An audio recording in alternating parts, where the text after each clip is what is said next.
Hello.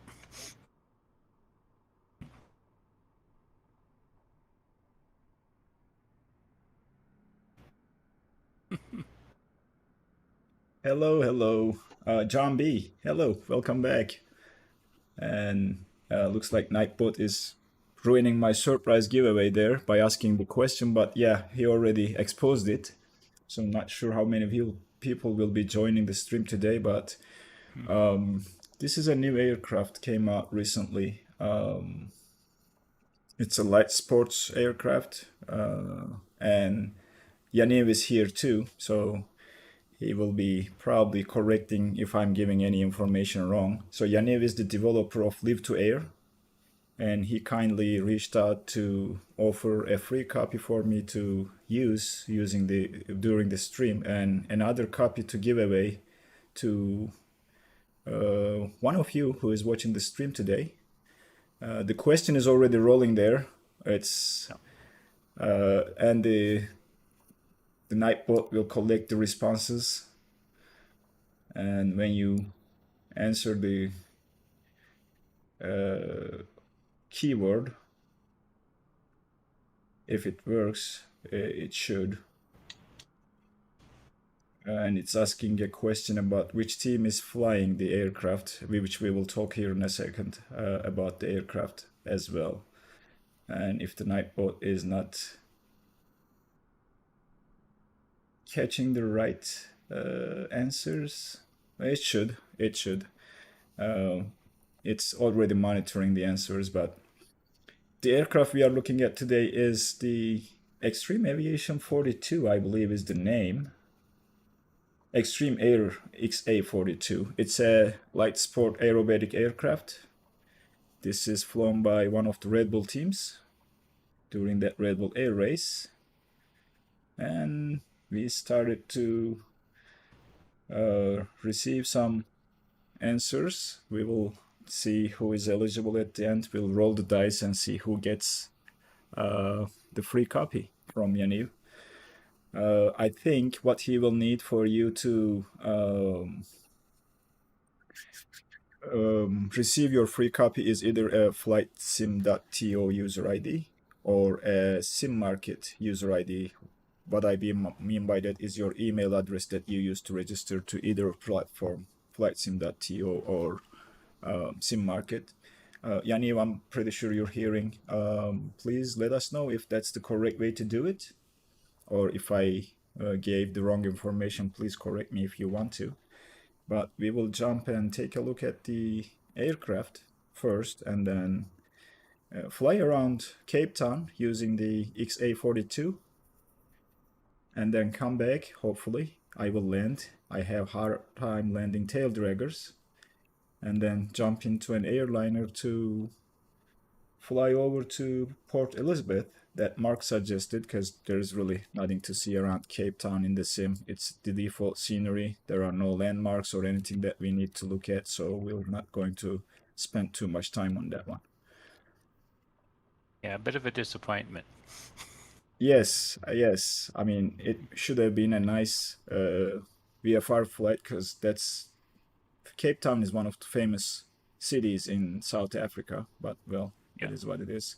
And I'm That's not sure interesting what. because there's no world update for Canada, for example, and yet the scenery for my city, home city of Calgary, is pretty good, at least the downtown skyline. There's some Yeah, buildings that are clearly recognizable, but they didn't seem to do anything for Cape Town at all in the yeah. default. So, I heard the World Update Canada is coming in September, oh, good. and they delayed the Sim Update 10 because of some performance issues, I believe, and mostly around DLSS. I think they are talking with NVIDIA to iron out the issues, but I think I'm okay if they delay rather than getting a update that will mess everything up like the Sim Update 5 did, because that was devastating back in the day. We had a lot of problems with Sim Update 5. So anyway, All right. you are looking at the XA42. Exterior model, if you ask me, is nicely done. The textures look shiny. It looks like it came out of the factory yesterday or a couple hours ago. This is a two-seater. The pilot is usually at the back seat, and front seat, you can fly from the front seat, but most of the instrumentation is at the back seat, which we will look at it as well. It also has smoke. We can change the color of the smoke too. We will look. There's a little EFB, pretty EFB that we will take a look as well. But let's just walk around the aircraft and take a look at a couple of the details. As far as I can tell from what I'm seeing, this is on par with other high quality aircrafts. The body lines look accurate. I have checked the real life photos of this aircraft. Sorry about my chunky camera movements because I'm not using an Xbox controller and trying to move this with the keyboard. But yeah, everything over here I see is nicely done. There are nice details around the bolts and nuts and the joints that you see here. Engine cowling, prop. I think all in all, it's a good looking sports aircraft, and it looks like a light sport aircraft too. Very narrow body, powerful engine, and it is able to pull some crazy maneuvers. So that's the exterior. As I said, it looks nice, even like I'm seeing the sun bouncing off the prop, and look at those pins that's holding the prop in place. They are looking really nice. Cockpit is also nice. Yanni, if you are watching this, I'm pretty sure, but I feel the top line. I haven't seen the textures of the real thing, so I'm not comparing against it, but it looks a little bit awkward. Maybe it will require a fix. Oh, Sharik is here too. Hey Sharik, welcome. It's been a long time since we saw you in a live stream. This top section of the texture is not looking quite right. Maybe it's the way the Microsoft renders it, but I'm pretty sure this can take some improvements and use some improvements to look better. The carbon texture around the instruments is looking okay, if you ask me. And you get an EFP too. That's really not a thing for GA aircraft like this. Busy with FIFA. Are you playing FIFA? You are a soccer fan, Sharik? Well, good luck. So let's look around the cockpit very quickly. Your standard prop and mixture controls. Your throttle is here. The tank selector. You have two radios behind this control stick. Rudder pedals.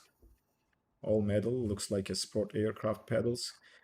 Interestingly, you don't get this functionality in this price range, but the circuit breakers do work, which is a nice touch.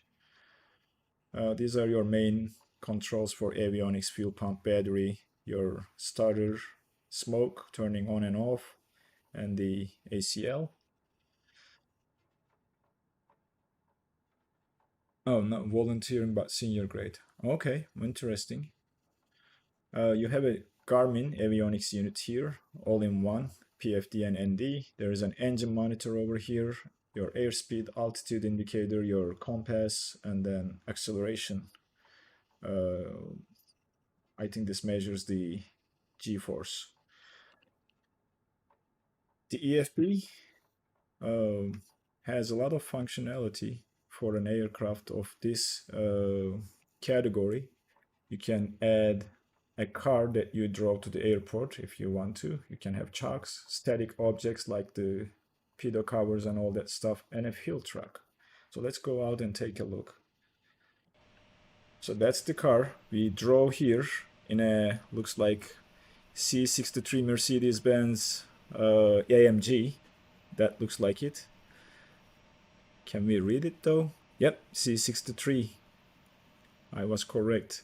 I'm a big fan of this car, by the way. the fuel truck, the static elements, the wheel chocks, and then the fuel truck is actually connected to the aircraft. The hose is there, it's modeled, which is nice to see. It's not a static truck model only, but it also has a connection to the aircraft as well. So these are little touches that developer decided to give us, and the texturing on these static elements are also looking nice. And that's what you get for the ground equipment. We'll remove all of those for now. You get 2 states ready for takeoff and cold and dark. You get the battery information here.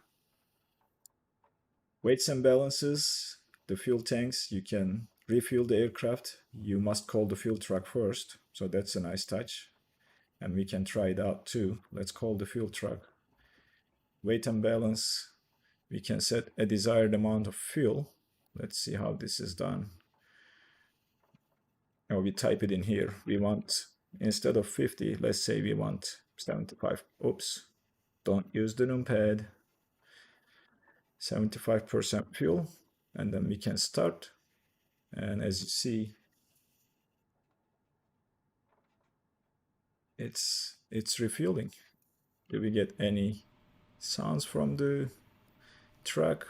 I can't hear, but that's not really, I'm just nitpicking here. Sharik says I removed the GTX and installed my new RTX graphics. Which RTX? 3080? So that's refueling. Almost there. We can stop at 70%. I think that's too much fuel for this aircraft, especially if you are going to do acrobatic mode. You have to change the tanks and empty the left and right tanks to be able to do those maneuvers, because otherwise the aircraft will become too heavy. So the fuel is done. We can go back and remove the fuel truck. You have weather information. You can type the airport code, and that will bring the weather information for us, and the METAR as well. We have a checklist page where you just go through various checklists for ground, taxi, takeoff, after takeoff, in-flight, landing, and shutdown. And you can switch pages like this too, if you have multiple. Oh, Sharik says 3080. Nice. I think the prices started to come down, and Nvidia was worried about the sales, as far as I read in the news. So, because nobody is mining Bitcoin anymore, I guess. You have a GPS that shows the map. You can start the flight and get some statistics about your flight. You can center the map on the aircraft and that type of thing. You have some notes if you wanna take some notes here. I'm not sure what you will use it for in a light sport aircraft. There's also a game, if you are bored, that you can play this little plane and try to fly it using your mouse clicks to increase the altitude. I'm terrible at it, by the way. And there's info about the aircraft as well. So very nice little tablet here. But let's go ahead and start this aircraft. First thing first, we'll turn the battery switch to on. Now it's on. We'll select the left fuel tank first. I'm not planning to do any aerobatic maneuvers. That's for another video maybe. But we will fly around Cape Town today. We'll turn the fuel pump on. And if we get closer, there is nothing else to do. We will just switch the starter and hit start. This should start the aircraft. Yep, there we go. We'll give a little bit of power to avoid the shaking of the wings. Great visibility, by the way. Oh yeah, glass canopy. It's just great to look around. Like if I turn on my head tracker here, look at that wheel. You don't get this type of wheel in most aircraft. It's just almost feels like you are flying with instruments in front of you, but nothing else. That's the acrobatic design for sure. All right, let's just cut throttles a little bit. I think I gave it too much, and then we will turn around to taxi to the runway. And what I don't know is why we are shaking this much. Maybe just the engine vibration is what it is. We'll A lot of haven't turned on torque. the avionics yet. Yeah, we'll turn on the avionics. Oh, you paid the previous price? Oh my.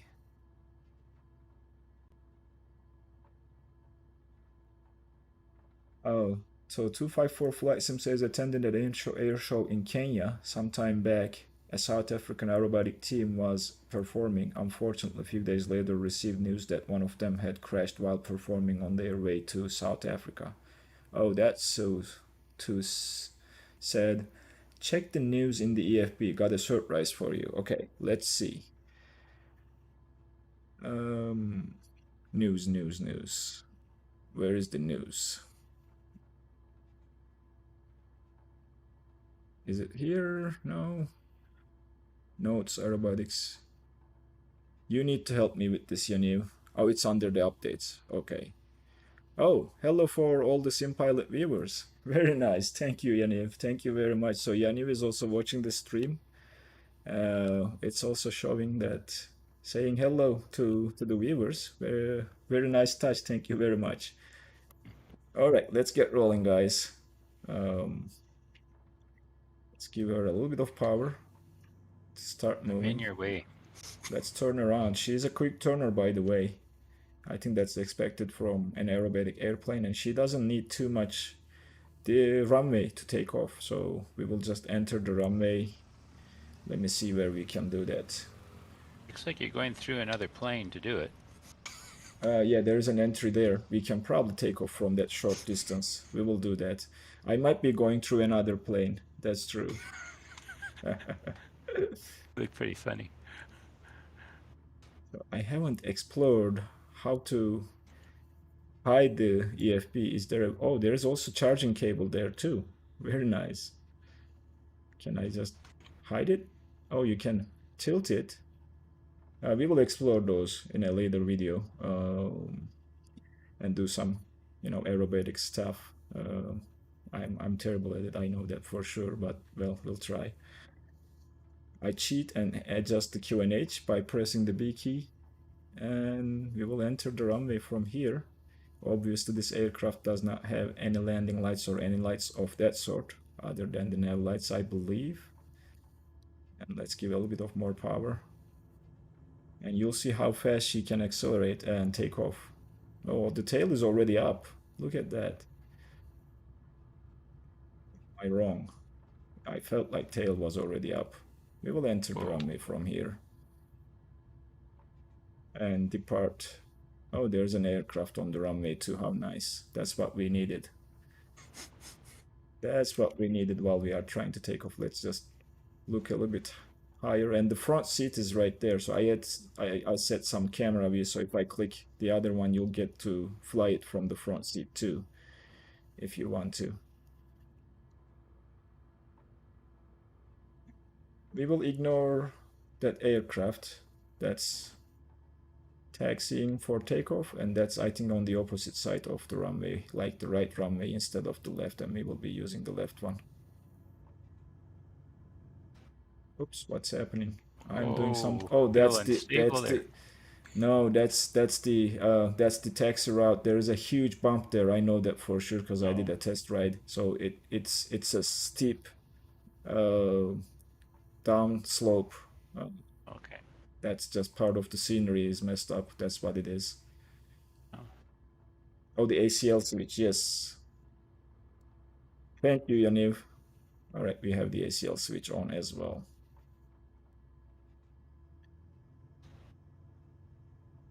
Oh, we have anti-collision. That's what ACL switch. Yes, we have the anti-collision lights, but that's the only lights we have in this aircraft. So we will take this right and then immediately increase power when we are on the runway and see if we can beat that aircraft before it reaches to us. Don't do this in real life. This is just bad piloting. This is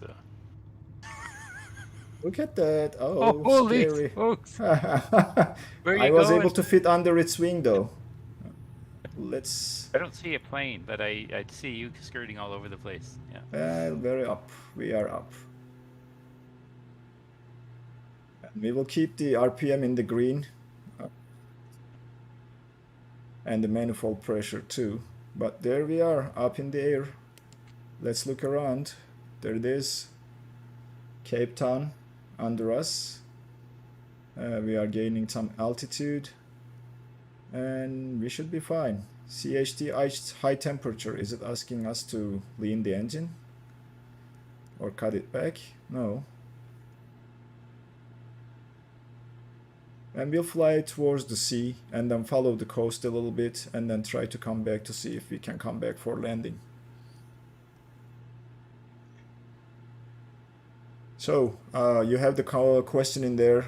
Which Red Bull team flies the XA42? Type your answer in the chat to enter the giveaway.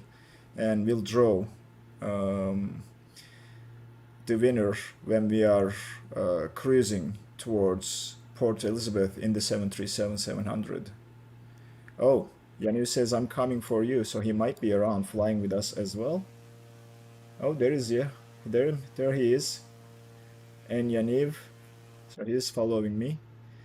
And the other thing I was testing with the XA42 is like, if I increase the power and get towards like 150-60 knots, and if I want to pull a sharp turn, I can just literally make the wings turn 90 degrees like that, and then use the rudder to keep the nose up so that I don't lose too much altitude but pull a turn like that. That's the beauty of having an aerobatic plane. So my joystick movements are not the best. I think I have too much sensitivity for a sports aircraft, but this thing can do a lot of things. This aircraft is very powerful and can pull some crazy maneuvers. All right, let's just follow the coast. Keep the speed around 150. Adjust the mixture accordingly because we are not too high and still climbing a little bit, so it might be a better idea to level off. Let's see if Yaniv can come into a formation flight. He is right behind me, coming into formation right there. I can't go so fast in this thing. What are you flying, by the way? Shock Ultra, max cruise 78 knots. Okay, so you will be, well, then I think the right term is that we will be smoking you, right? Yeah. Yeah, Well, and originally you're then talking about flying a helicopter, so I thought this would be a good plane let's to do follow this you with. then while we are talking about smoke, right? There you go, Mark. Yeah. Oh boy. There's the smoke. That's nice. You can I follow see the it on smoke your to get screen, to but us. I don't see it on mine. You don't see on yours? Not so far. I'm pretty far away though, but Ah, okay. Oh, look at Yaniv. Yaniv started to pull some maneuvers. I am not that experienced in a sports aircraft, so he is gonna do the Top Gun, Top Gun scene. Canopies on top of each other. That's what he's trying to do. Oh, look at that. That's nice flying right there.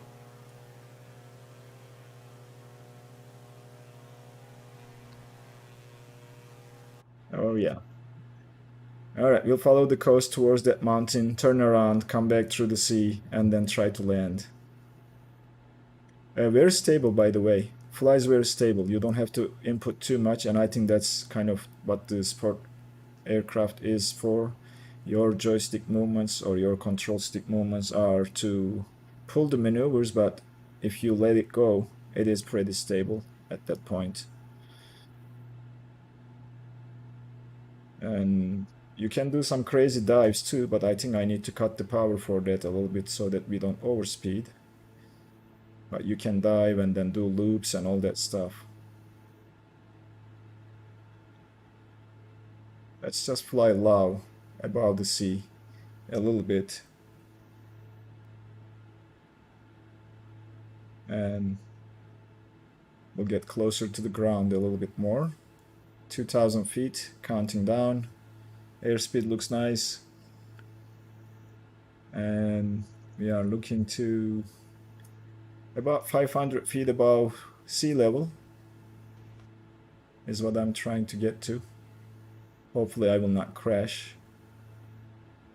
I am known for those stupid things that I do, right? All right, that's the sea. I'm gonna fly towards the coast, reduce the altitude a little bit more. Take a look from the external view. Oh, don't do that. You might crash. You should look where you are going when you are flying, right?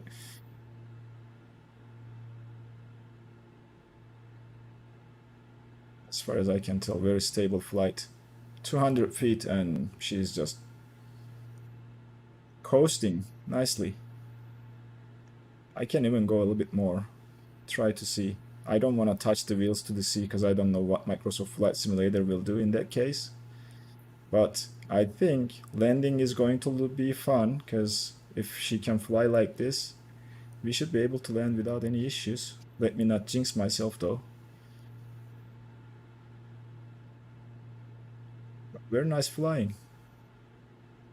Alright, let's take a look around. Oh, Yaniv is right there next to me. So we'll fly above the buildings and we'll try to find the airport back after climbing a little bit and trying to spot the airport to go back for landing. Let's turn over towards the coast, follow those buildings above the coast or around the coastline rather, and at least just enjoy this default scenery of Cape Town a little bit. I can always turn my head tracker to look around to see how it looks, but flying above the buildings is kind of fun.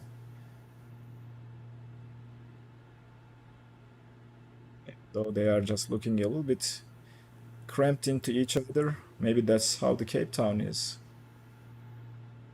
There's shanty towns, but there's some pretty nice areas too that just aren't rendered. Oh, really? Yeah. But they haven't done a sim update for Africa yet, right? It's just No, still there's the no default nothing. scenery from the from 2 years ago when they first launched. Yeah, it's just generic stuff. Okay. Let's follow this road a little bit. Even the roads are looking like, well, and their satellite imagery over here might not be the best quality. But look at that, like it has no problems following the road. And I'm pretty sure this road will take us somewhere. Maybe this is the road to the airport, I don't know. Check the signs. Oh yeah, road signs, if there are any. That's, I think, expecting too much from a flight simulator, Mark. Having road signs down there.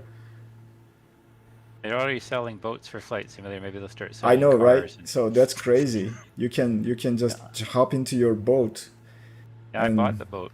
Did you? Yeah, it's kind of fun. Yeah. It looks a little Never weird though. tried one myself. There's a couple in the boat, and it doesn't matter what the weather is. They're always dressed for summer on the Mediterranean. Did you One made time it I was snow to freeze them to Well, death? I was joining the Australian group in the Aleutian Islands. It looked pretty weird because there was ice and snow all around them. Oh, interesting. Yeah. Oh, Yaniv says hold on. Let me turn off my tracker because I need to look to the other screen. He says I do sell cars. I have one free car and one payware.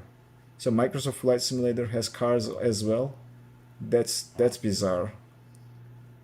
Yeah, I heard that some were available, but I didn't know. I didn't see them on the marketplace. Wow, that's bizarre. But the I mean, roads are in tough condition in this simulator, so. So, yeah, right. The roads are not looking as straight as real highways do. Look at that. Like it looks bumpy right down there. But you know, after flying this aircraft couple times before the stream and flying in the stream, I think I'm feeling comfortable that I'm not gonna crash anywhere and be able to stream, look around, and also respond to you guys. So Most of the other craft I tried, when you take your eyes from where you're going or from the cockpit to something else, well, that's an instant crash for me, and I'm very good at it. So, but I have no problems cruising along at the same altitude, following this highway to wherever it's leading us. But let's try to increase the power and go up a little bit. Look at that angle of attack. I'm doing a pond touch and go landing on the floats. We are instantly at 2000 in a couple of seconds. That's what these planes are for, though. Oh, there are some nice farmlands around us here. And now I need to find the airport, which I have no idea where it might be at. I'm pretty sure we can use the radios to tune to a frequency, but I need to look it up and see what that frequency could be. Luckily, I have Navigraph open here, and I can check the frequency of the... It's okay, my points of interest is showing at 11 nautical miles to my northwest. Yeah. Okay, we have 115. What is the frequency? 115.7. Let's see if I can tune that down there.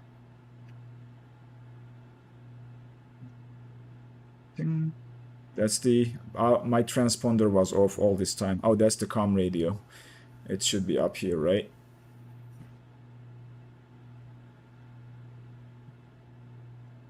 Hold on. I need to figure out now how I set the frequency, because I never bothered with that in this aircraft. Heading baro altitude.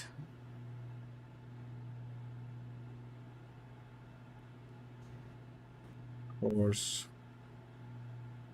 I mean, we can change the altitude, looks like. And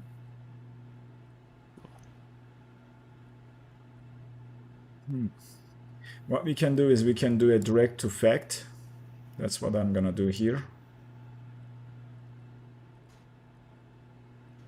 While trying to maintain the altitude and do not climb too much. How do I move next character to next character? Like this? No. Enter? No. Alright. There should be something that will take me to the next character there. Let's see. Alright, can I click this? Yes, I can. But it's not jumping. Oh, there it is. I found it. That arrow was a little bit hidden. Where is A? What? Alright, let's see. I'm gonna turn the smoke on. Off. Oh, I'm sorry. You better turn Look it on. outside and try to spot the airport from here. That could be it, right in front of us, right? Yep. We were just flying by it. Then let's cut the power, go down into the city, and then turn left to the airport. So we will follow that road. And that's the road that takes us to the runway or to the airport, looks like it. We'll get ourselves around that lake line there and then try to fly towards the airport from there. Reducing the power. And I'll check the giveaway responses after we land. And we will change the aircraft and then plan the flight for the 737. I will publish the routing or put the routing into the chat. I will post it there for you guys to see if you want to fly the same routing. But I will be in the 737-700 and we'll take a look at a couple more things when we are doing that.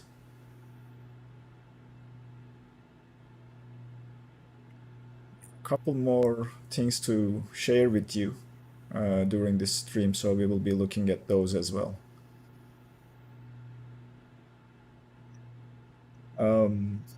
So let me take a look at the chat while I'm descending a little bit to I'm gonna stay around 1500.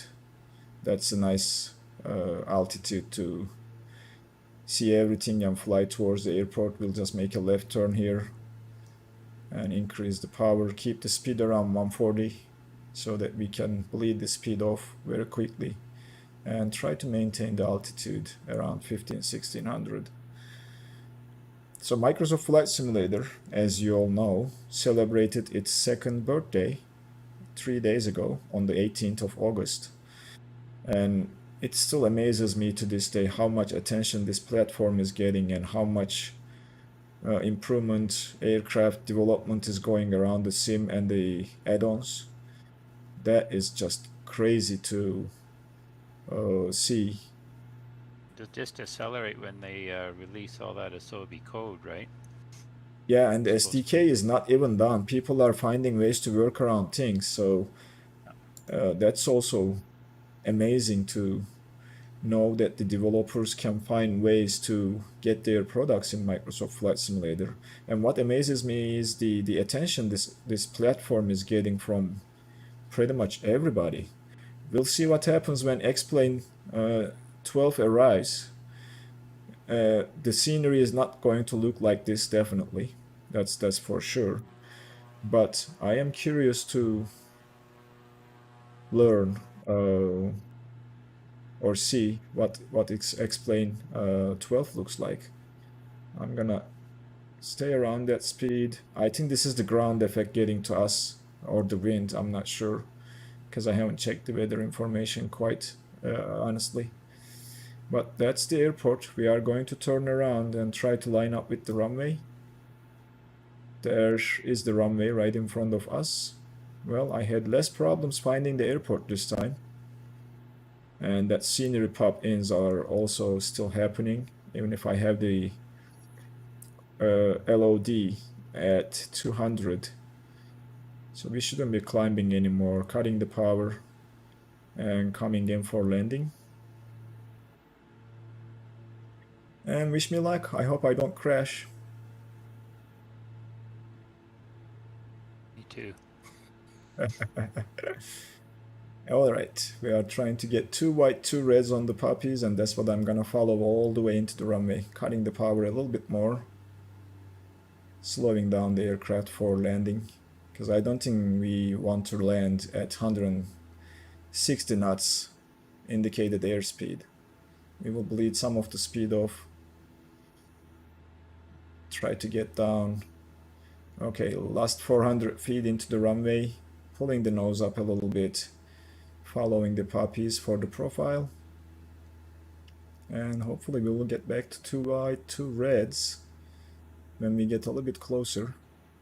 There we go, and we will just keep going like this until we get down to the touchdown zone. Very nice. Okay, 3 reds, but puppies are not that important anymore. And coming down, cutting the power, holding the nose up there for a nice touchdown. Well, bumpy touchdown, but well, this is a tail dragger and I'm not quite good at landing tail draggers, right? So we all know that. We managed to land, keeping the nose up to put the tail down, because that's what makes us turn around using the rudder controls. The tail wheel. We'll take this exit out of the runway. Yaniv was there right next to me. I'm pretty sure he did a better job landing this aircraft than I did, because he is the one that's behind all the development. So I'll go to the higher view just to see a little bit better. Follow the taxiway and maybe park somewhere here and go back to the terminal to load up the 737, but I will just pass this hold short line and then stop somewhere here and take a look at the results to see how it looks like. By results, I mean the answers, not the results. We don't have the results yet because we haven't rolled the dice just yet. All right. let's do this. Let's just park in this grass field here, because I don't wanna try to go back to the terminal. We'll stop here. Forgot the pump on, so that's what's screaming in the background. The terminal on the other side? Cut the engines and then take care of the lights, avionics master, and then we don't want to start, we want to turn it off, and then battery power off. There we go. And Yaniv is right next to me. And time to take a look at the Nightbot information.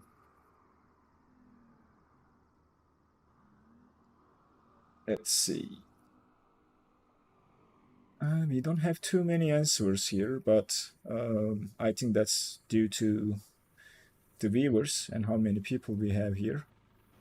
Let's see if I can see. No, YouTube doesn't give me that information. All right, well, it's time to, I think, if you are planning to put in your answers and watching the stream, the question is, which Red Bull team flies the XA42? Type your answer into chat to enter the giveaway, and we will be drawing the results in a couple of minutes. See who is the winner. Mark, are you also in the chat, and are you going to enter? I want to give somebody else a chance to win. Yeah. Okay. All right. Somebody more deserving. Thanks for that. Thanks for that. No problem. I did look up the answer. Okay, so you know the answer. answer. Much about the Red Bull team, yeah.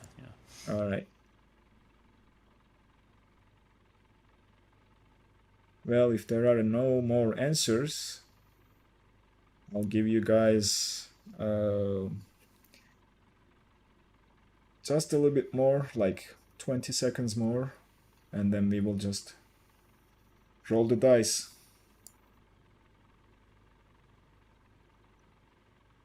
I probably need to make this window a little bit bigger to see the button, but still waiting for the answers.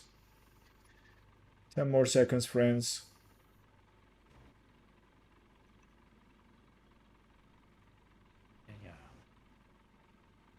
Right, that's it, and we are going to roll the dice. Is Sharik still here?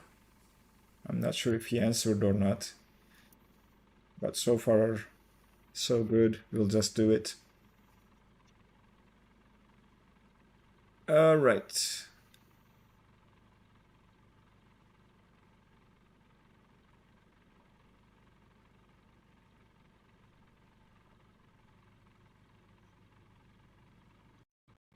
Roll.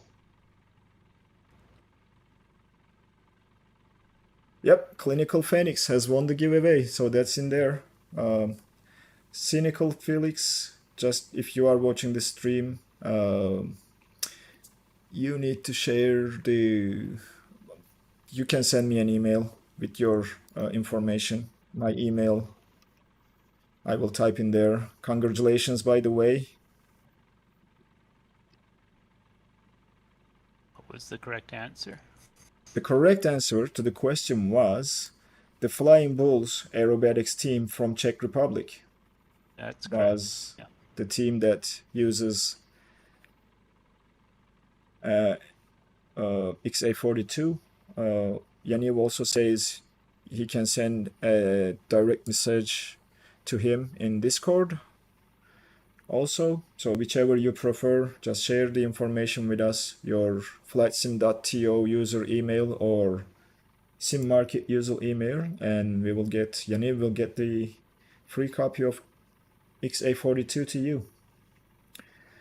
Well, guys, thanks for the first part and joining us for a flight with the XA42 from live to air. And Yaniv was kind enough to join us during the fly around as well. And he was kind enough to offer a free copy, which was won by Cynical Felix. So if you are here... He won't be so cynical in future. Yeah, right? If we don't hear from from him. I have a second person, so if we don't hear from Cynical Felix, the next person that I have here will win the aircraft, and that person, Jambi, is you. We will continue with the 737. So I have a second winner that I draw offline just in case. Oh, Cynical Felix is here. Okay, so share your information, man, and you'll get a free copy from Ioniv. Oh yeah, he says I won't be so cynical. Okay, we will jump into the 737. I'm gonna go to the main menu and load in the 737, and we will continue with the flight to Port Elizabeth, and I will be posting the routing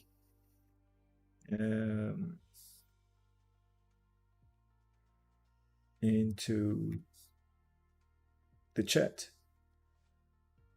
Let me pull my OFP here, copy the routing, and I'm trying to multitask here. We will be departing from runway 01, and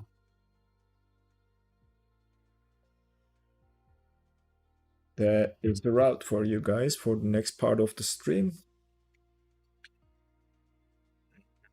We will go to the aircraft selection all the way up and find PMDG.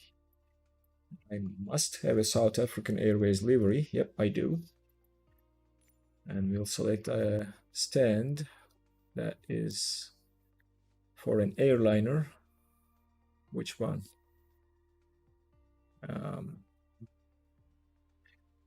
I think we'll do the gate A12 and change the time to sometime like noon-ish will work. Make sure we have all players, live traffic, live weather, and fly. In the meantime, I have to change my throttle quadrants controllers to an airliner from a GA aircraft. Putting into the correct position. We'll be back.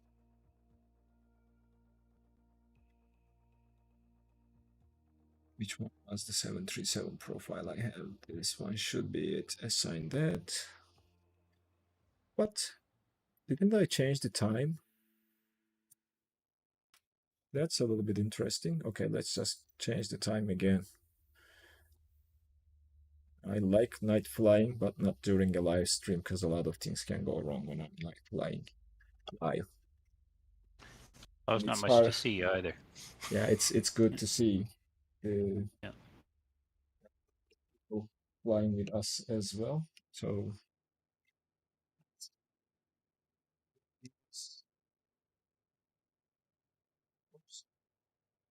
you know what? You really need 3 throttles or 4 throttles for the 737. I only need 2. Forgetting about.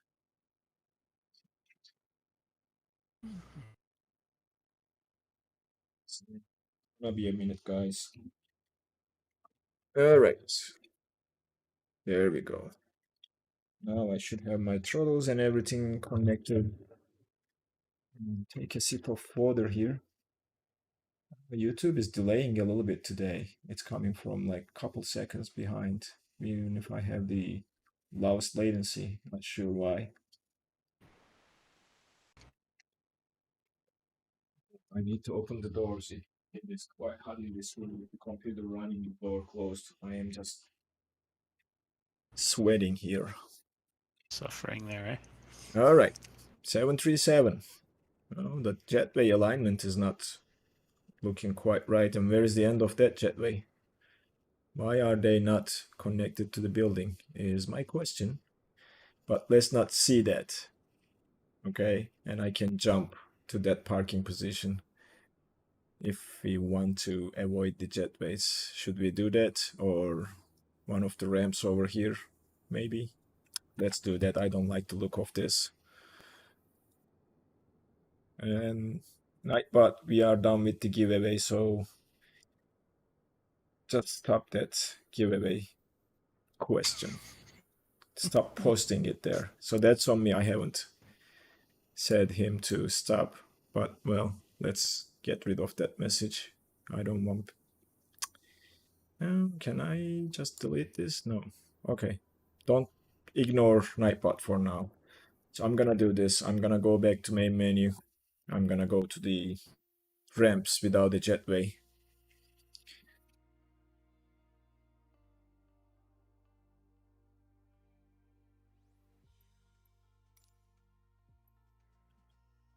We were here or here before. One of those. I wanna go over here.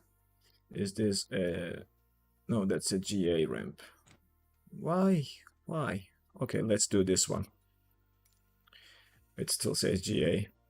I don't think Microsoft Flight Simulator has the correct gates at the airports. It's, I don't know, it's different. But this should be just a ramp. Are you using the Cape Town Airport scenery pack? Me, no. I don't have Okay. anything for Cape Town, I believe. I think I was offered one, but I didn't buy it. Oh, really? Okay. Cynical Felix is saying he sent the email. So let me jump into the cockpit and I will check my emails to make sure I received it before it's too late. Let's change the time to what? 2 p.m.-ish. And let me see. Okay. And Yaniv, I will be sharing his information with you if I have received the email. Yep, I have received it. This is for flightsim.to and he has his username. Do you need the email address, Yaniv, or username will be okay too?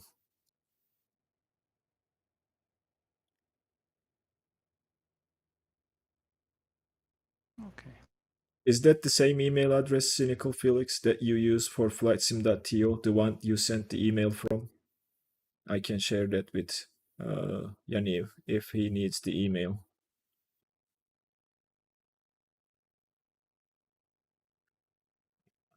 To see what's your answer. But in the meantime, let's go outside. Well, there you go. There's our 737. And I'm not sure if you are noticing some differences around the ground services equipment that you see here. That's not coming from the scenery, because I don't have a Cape Town scenery. That's coming from this guy here. You probably have seen the news about GSX being released to Microsoft Flight Simulator. And we will take a look at GSX. All right, so we will use ground services from GSX, and we are not going to spend too much time on it, don't worry. But there is the menu. And we will start with requesting stairs first, maybe. Yep, let's do that. And this comes with the airline's livery, South African Airlines, that matches to the location you are, and it gives you a couple options to select from depending on where you are. But there you go, those are the stairs connecting to the aircraft. We can also call the catering service. We'll look at this too for now. We can just take a look at fueling too. Catering vehicles are on their way. Thank you. So the catering vehicles are arriving, and we probably need to go and open the doors.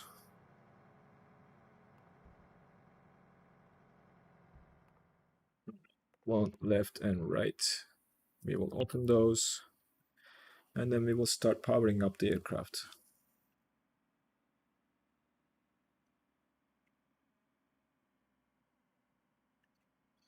Alright, been a while since I flew the 737. I'll try to remember everything, but I'm not gonna use a checklist.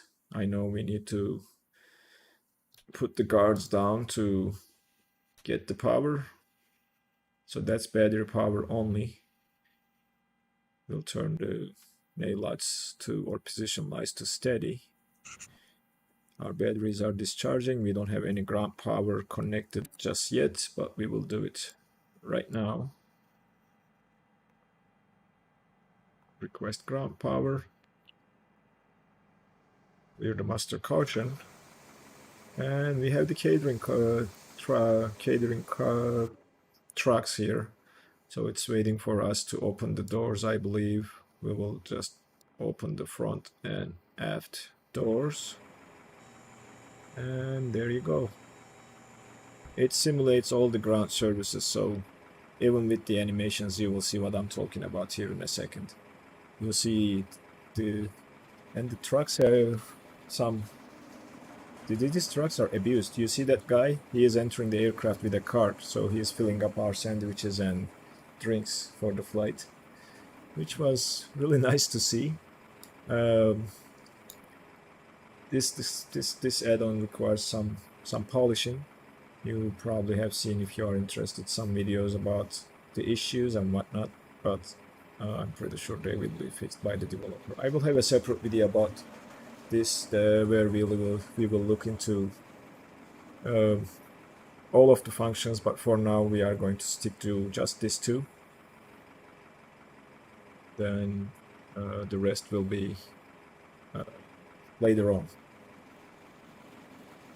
All right, let's go and continue. Yeah, this is pretty cool.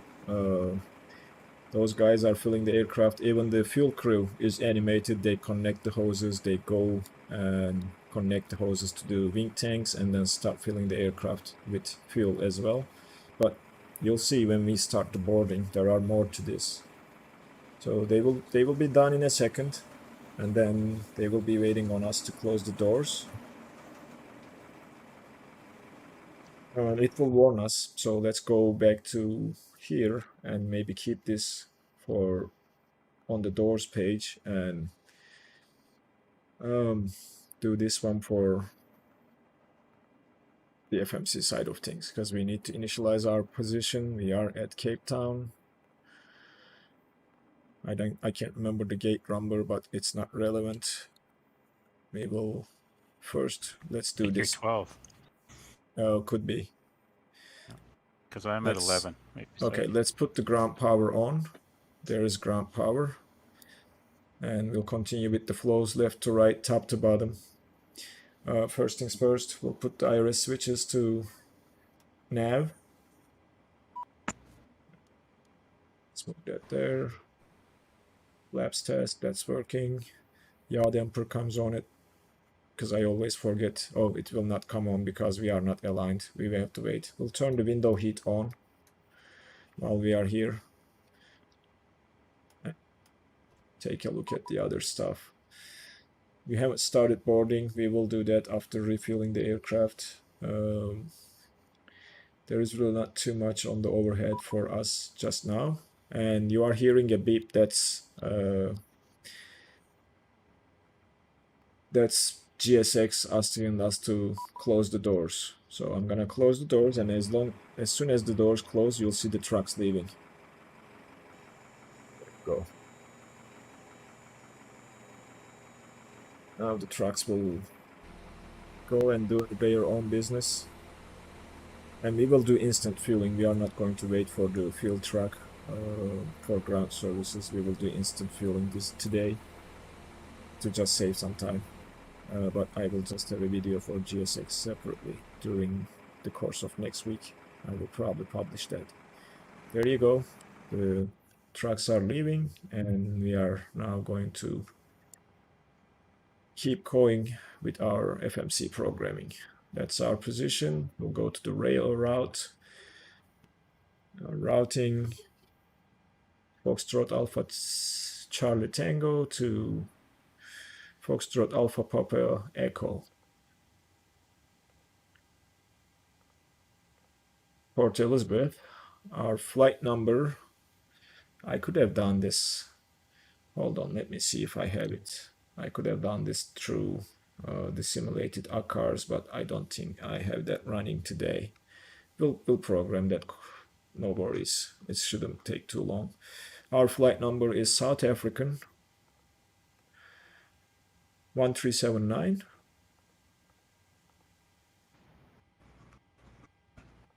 And we will be departing from runway 01. And let's go select our expected departure.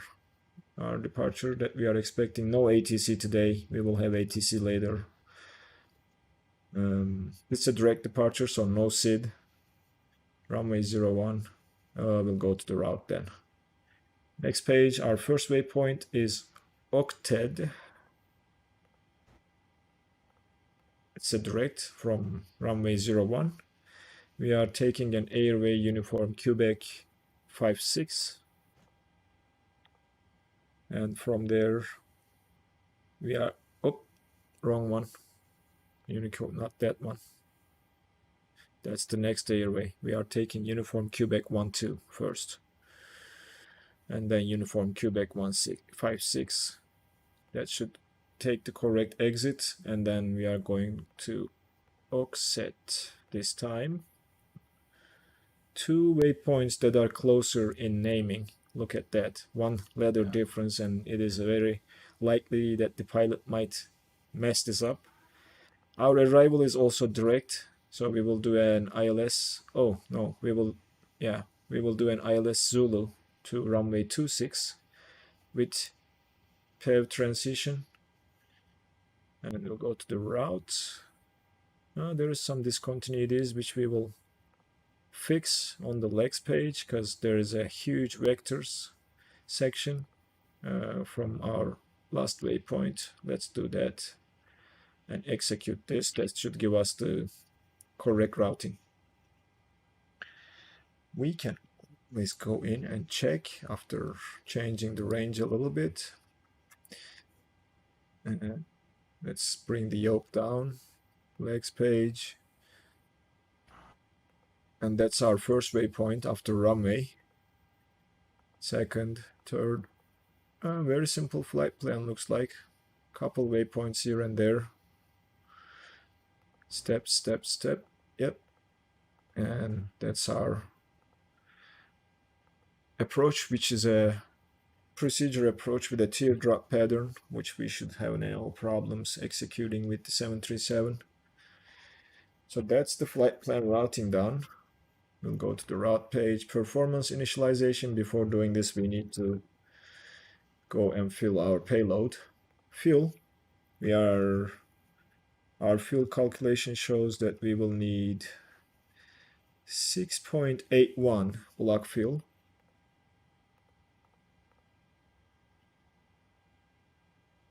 Actually, let me type the actual number there. 6816. That's the fuel. And that gives us the gross weight. And the payload we are looking at is 134 passengers. So payload, nope, not that one. We'll just enter the cargo first, and then passengers we will use the boarding. Cargo is 3.5 tons, so we'll take 1.7 to the back. Why invalid entry? Do you specifically about 1700? Yeah, okay. And then 1800 to the front.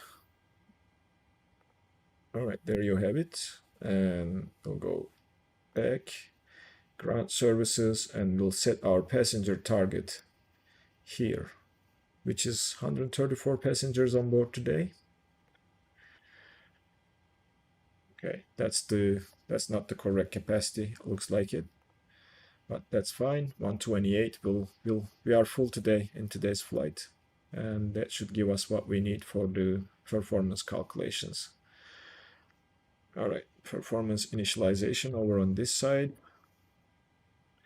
Zero fuel weight. Oh, we haven't started the boarding. That is wrong. All right, let's do this. We are good. How does the temperature look like in the cockpit? It's not showing. All right, let's do this. Let's call GSX and request boarding. Boarding requested. Crew buses And you'll see what it does when we request boarding. The baggage carts will connect. Start loading the cargo. Baggage doors automatically open. We don't have to do anything there. There you go. And then, oh, that was funny. Flying baggage train.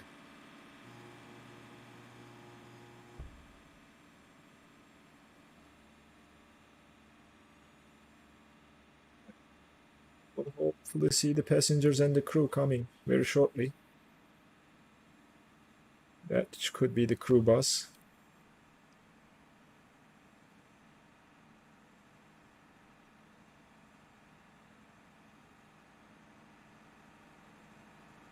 What we will do is we'll keep going with the pilots flows. boarding starting. Okay, pilot's boarding started. I want you guys to see this. I hope you are seeing this. Maybe the wrong camera will do better.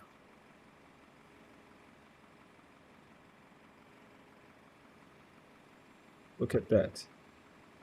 That's... Which one is me? I don't know. These guys are going to board the airplane, and then you will see the crew coming next.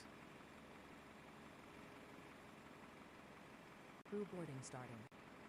You'll see the flight attendants and the cabin chief here in a second.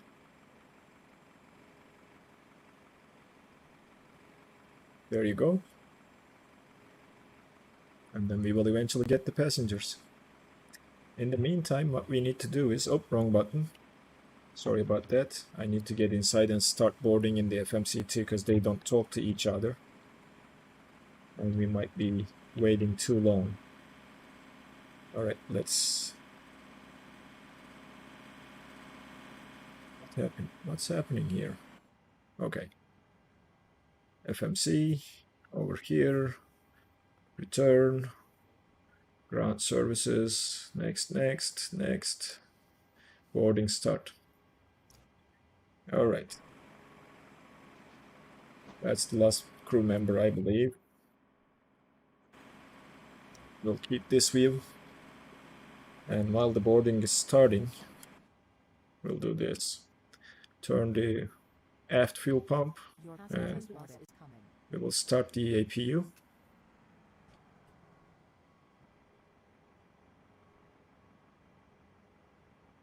Yaw damper, oops, can be turned on now. Yep. Electric fuel pumps, we'll turn those on as well. And let's keep continuing with the flight plan routing and the programming until we see the passengers. Our cruising flight level is 370. We don't have SID, we are not using ATC, so I'm gonna climb directly to the cruise level right after departure. Set 37,000 here. Alright, we are departing from runway 1, and that runway heading I'm gonna see here. Let me take a look at the airport information. Boarding starting.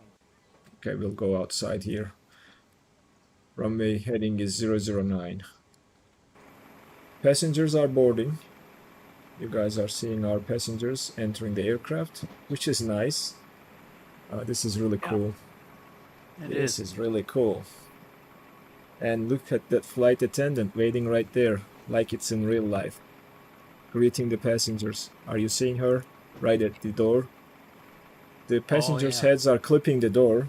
They will be, I think those things will be fixed, but I think we have a tall passenger group today. They are quite tall. Really tall. Like, Oh, look at that guy. 8 feet. 8 feet. Oh man, Oh, we that's have a some basketball NBA team. players today, or basketball Yeah. players look like. Look at that guy. He Oh, he this looks one, like he's he owns big. the entire world. Oh man.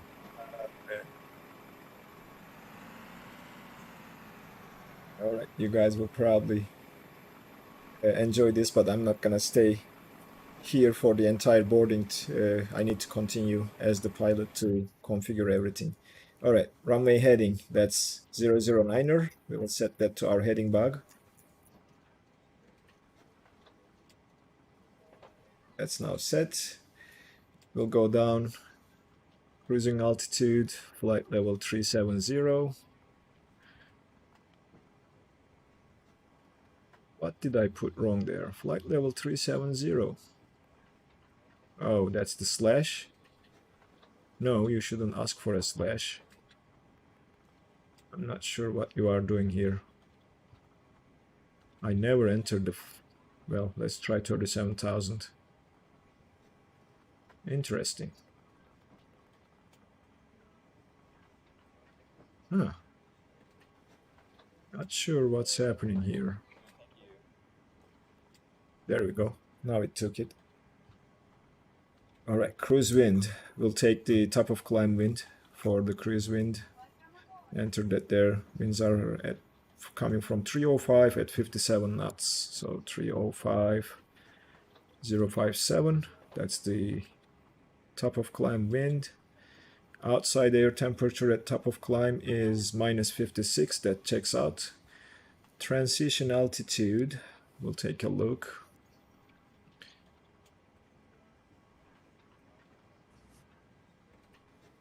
7,500. So we'll plug it in there. And the rest is just the gross weight, zero fuel weight, and all that stuff that we need to wait for the boarding to complete. And we should have another crew bus or passenger bus coming after this guy, because boarding is not completed yet. I have a question for you. Yeah. How do they determine the passenger weights? Because they don't weigh the passengers going into the plane. Do they just have a sensor or something on the plane, or what? In real life, you are asking, or what? Oh, yeah, or they just make an estimate. They have an estimated passenger weight, like an average, and then they weigh the luggage. You will exactly know how much luggage you are getting. Yes. And then you get a load sheet at the end with estimated passenger weights, and then your luggage and cargo added on top of that, like a payload, final payload, and then that's what you enter. Yeah. But I am not sure if the aircraft I don't think aircraft has a way of sensing how much weight is loaded. I think they could put a sensor into the landing gear that would sense that. But that's the second batch of passengers. They can, right? They can put a sensor and calibrate, but I think that will take another item to worry about when it comes to calibration of that equipment. So that's more maintenance for the owners of the aircraft. So that's the second group of passengers. Buddy, you are in South Africa and you are walking in a sweater. You must be well, very, it's only very 12 brave. degrees outside. It's only plus 12. That guy is super brave, I guess. But it's cool. It's only 12 degrees. Is it?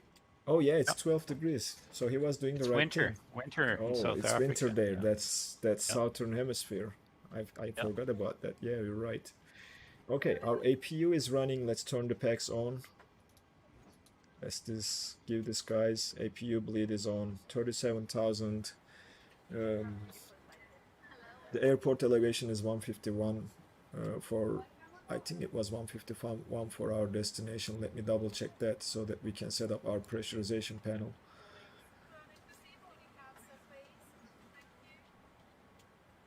Airport elevation 229er. Okay, I was wrong. We'll set to 250, round it up, and that's our pressurization panel taken care of. And the rest of the stuff we are waiting is the boarding to be complete, and then we can calculate. There is a little bit of passengers left according to the FMC, and I'm not sure if there will be another passenger bus. This one is going. Flight attendant looks like she's looking out for somebody. Yeah, the GSX will tell you if the boarding is complete. Oh, looks like it is, because I hear beeping. It's probably asking us to close the doors if the boarding is complete. Let me see if it tells us in the menu. Yep, boarding is complete. We need to close the doors. Yep. And let's return. That's pretty much on time. But I cannot close before this finishes because it's gonna throw the PMDG ground services off. So I have to wait just a little bit to get last 4 passengers into the plane from here. Oh yeah. I've added a small detour to my route, the Overberg Air Force Base, which is about 100 nautical miles southeast of this airport. Okay, Just it's right on the coast, and I wanted to make it a little more scenic. okay. Doors. I am closing the doors now. Alright, now we have our gross weight and 0 fuel weight. So we will enter that. The reserve fuel we are getting today, let me see the reserves in the OFP. That is, where is the reserve? Okay, 941, so we'll call it an even 1.0. Cost index is 5. And we will execute this. Next page, nothing to worry here.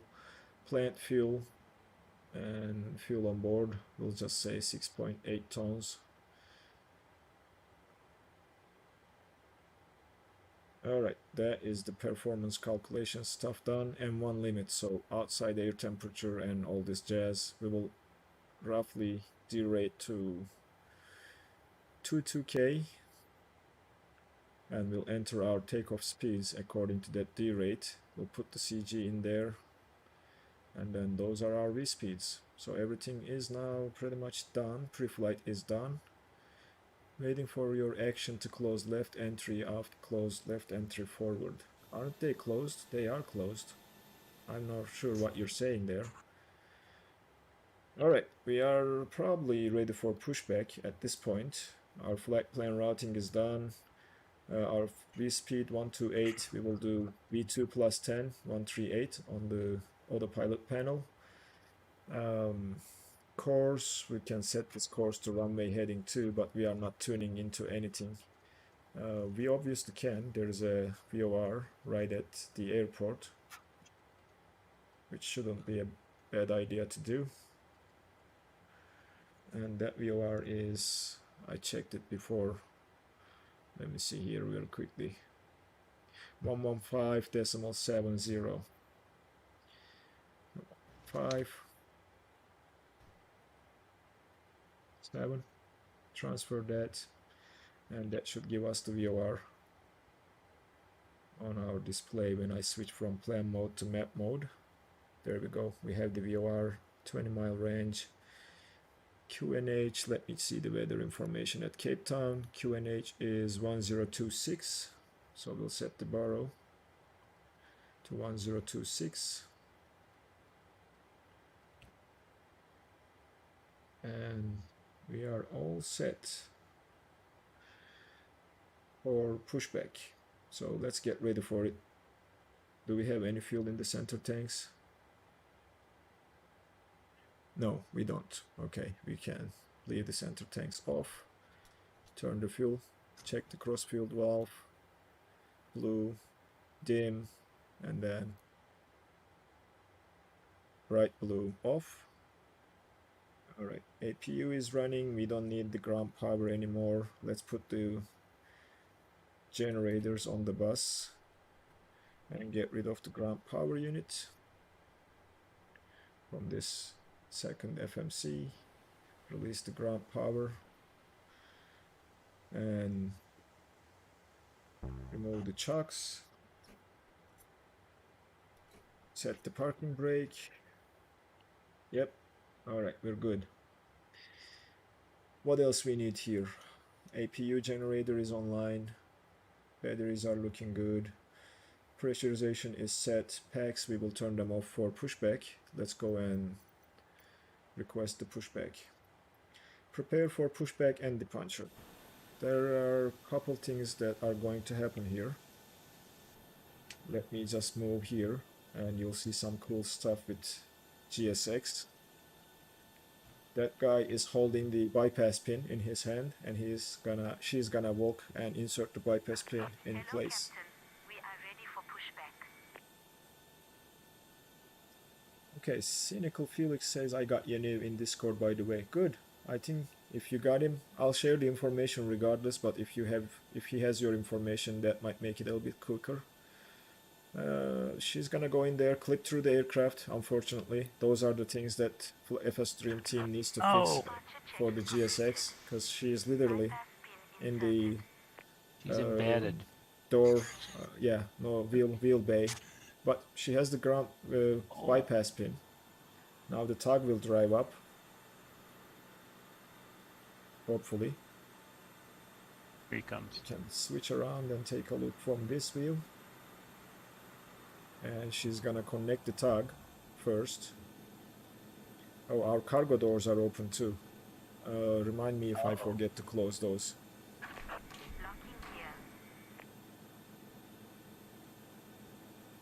She's gonna lock the gear in place, lift the wheel of the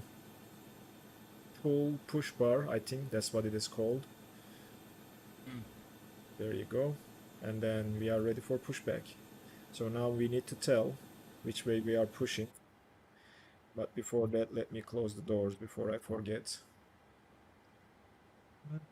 Let's return doors. Next door page, close the cargo doors. Alright, doors are closed, APU is running, packs are off, and our pushback route. Let's go and check.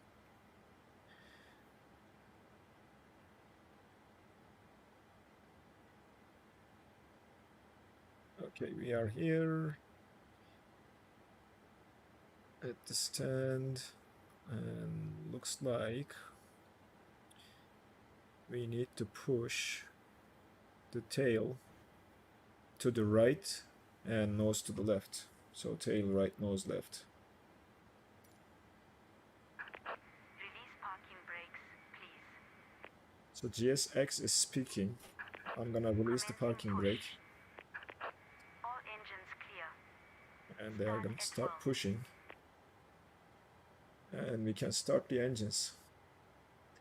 Packs are coming off. And then fuel pumps are on. Hydraulic pumps are on. And we can start with the right engine, anti-collision. We'll turn it on. And start the right engine.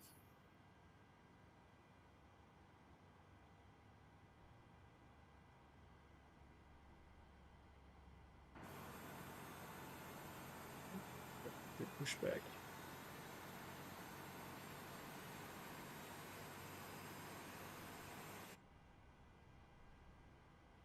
Right, 25%. We'll add the fuel. That should give us an engine start.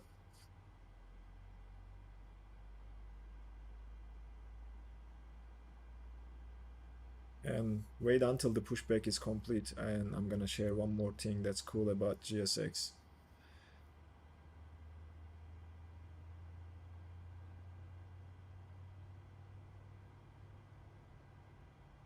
Okay, we are waiting for the starter valve open message to disappear so that we can start the left engine.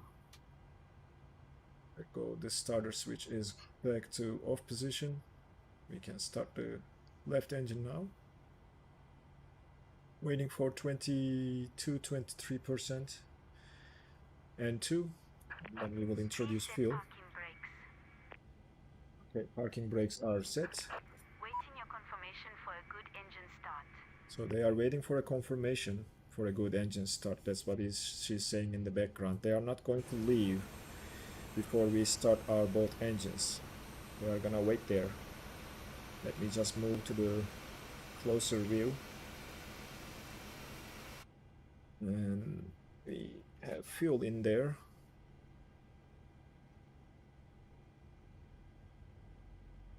And that should be it for the engine start. We'll wait for the engine to stabilize and then give them a go to release the pushback tug. Alright, just waiting for the engine to stabilize at 20% M1. And I think I can increase the MSFS audio a little bit. I think it's too loud for you guys to hear. It should be better now. Alright, we have a good engine start, so let's confirm. Cockpit to ground. We have a good engine start. You can disconnect. Okay, we have good engine start. You can disconnect. And this is what she's gonna do. First, remove the tow bar.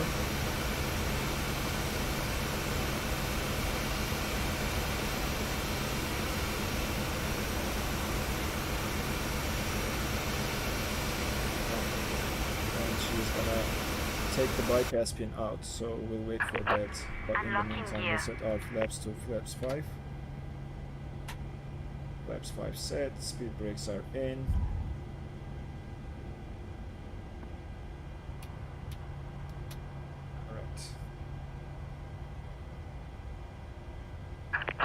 Tow truck disconnected.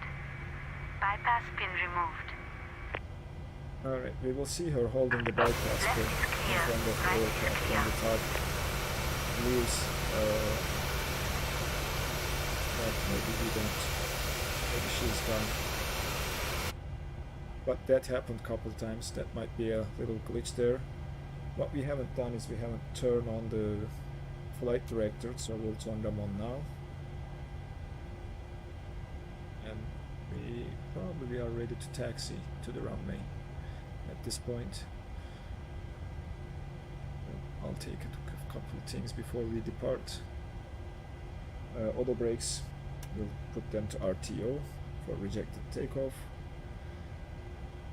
We'll put the terrain here. We will arm the auto throttles.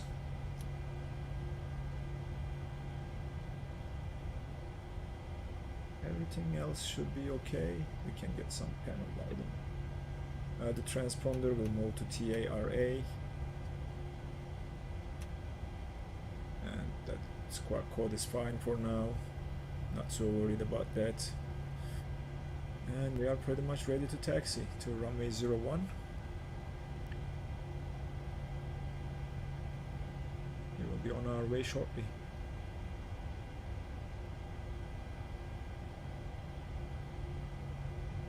Alright, let's release the parking brake. The brake should be released now. Yes it is. And we'll move the throttles to full forward to check our takeoff configuration. No horn, so takeoff config is good. And we are on our way now.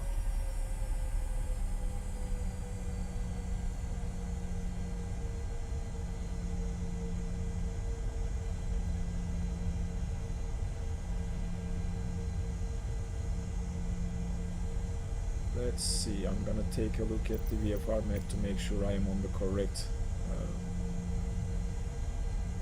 taxiway to runway 01. It should be this runway right here. Yep, we are on the correct taxiway, so we will follow this taxiway all the way into the runway.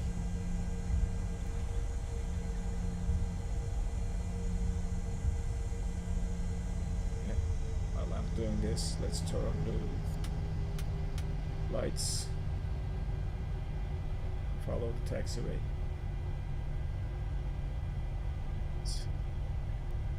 I forgot, is the passenger signs? No, not that one. Alright, we should be good now.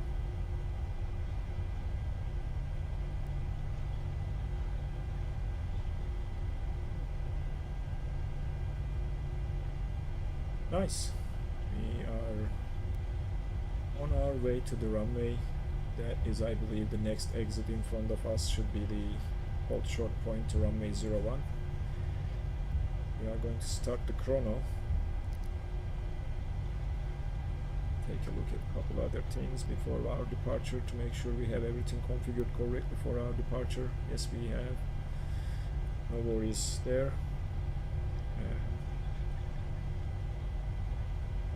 We're good. Right vector zone, altitude set, FMA is displaying auto throttle armed.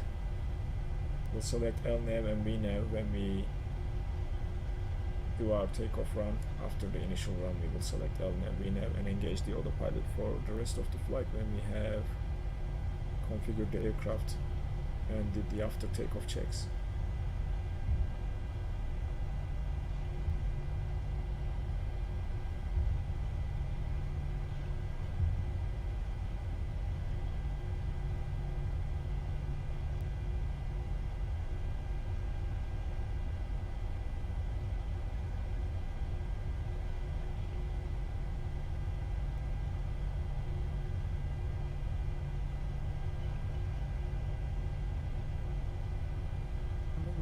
Just a little bit more and we'll be on the runway.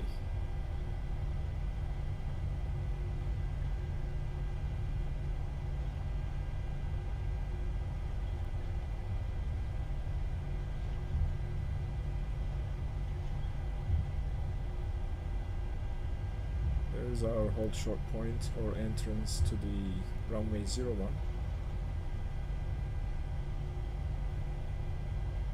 All looking good so far. Generators are on the bus. Now the scenery of Cape Town is, look at that taxiway, like this is not an off-road truck, this is an aircraft. How bad is this? Oh my gosh. It literally causes a problem, saying you stressed the overstressed the aircraft and caused critical damage. Well, there's the hold short. We'll stop here momentarily. Do a couple more things before our takeoff. Packs are going to come back on. Isolation valve, recirculation valve to auto. APU bleed can come off now. Probe heats are on. Continuous ignition for the engine selectors. All doors are closed. We can turn off the APU. Landing lights are coming on, taxi light is coming off, runway turn-off lights will stay on. And we are ready to enter the runway. Do I have a message? Verify the takeoff speeds. Okay, FMC is giving us a message. Let's take a look and see what's going on here.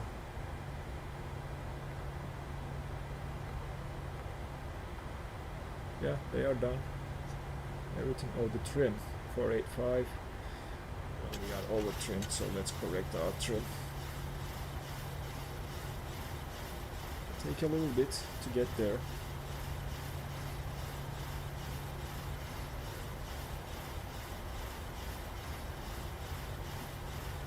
It's just a little bit more and we'll be there.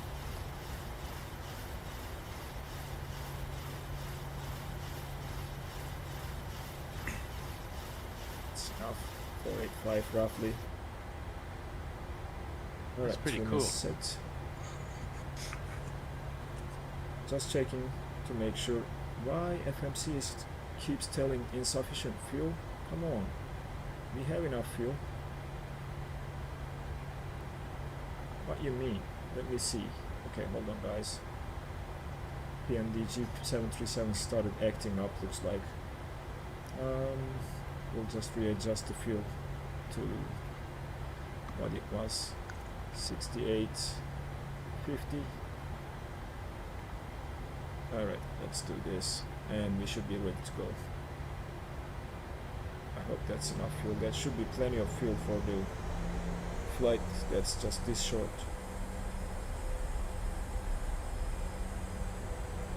Let's enter the runway, line up, and we'll be on our way.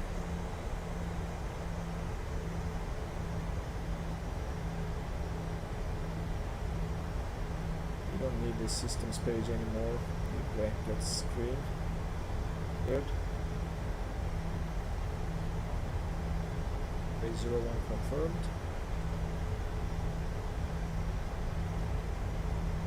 Lined up.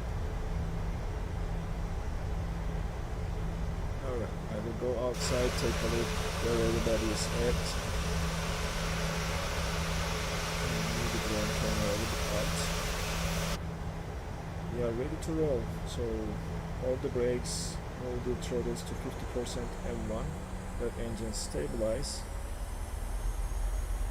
Engines are stable and turned off.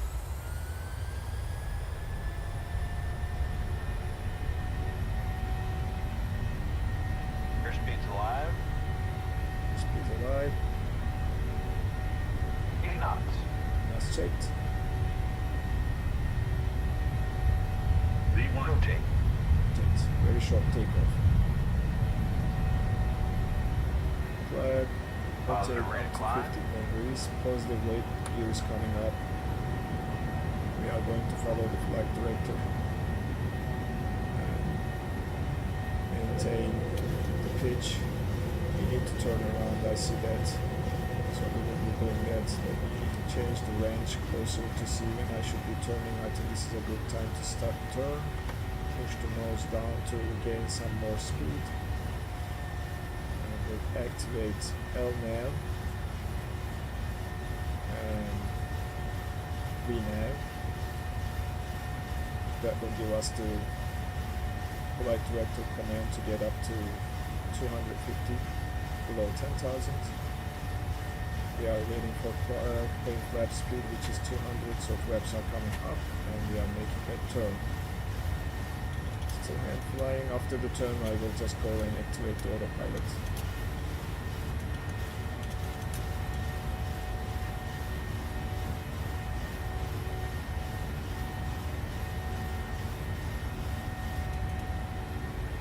Need to push the nose down a little bit more. That's about it. And then turn a little bit much or bank a little bit more to follow the flight director and get back on our flight plan path. That was a sharp turn right after takeoff though.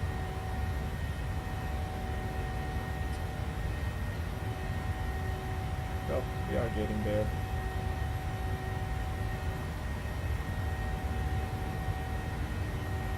Lost a little bit of altitude there, but not a huge deal.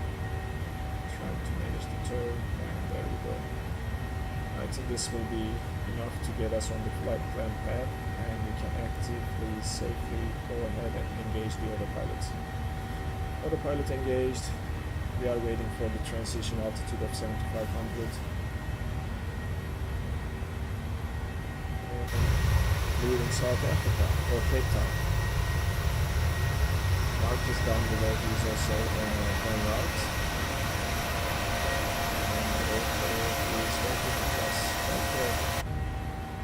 Okay, we are approaching 7,500. We go to standard pressure.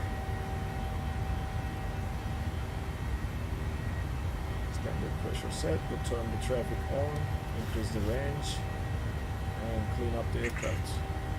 All the brakes will come off. Runway turn off lights will come off. Ignition is still off.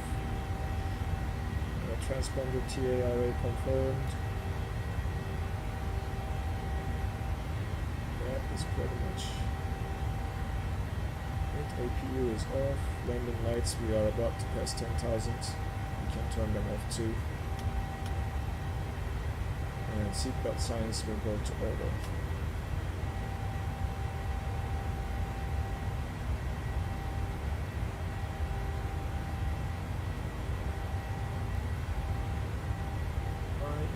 Getting, oh okay, let's just go standard. Alright, the rest is just climbing to our cruise level and monitoring the flight and enjoying the views around Cape Town, which we can just take a wing view over here or a cabin view over there, looking at the coast.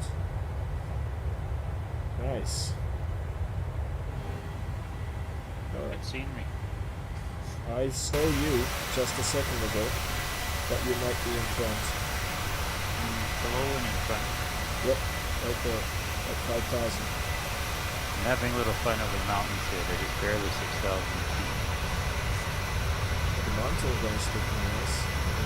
It's always exciting to fly where you have some mountains around. Already at 14,000. She's a very fast climber, I'm telling you.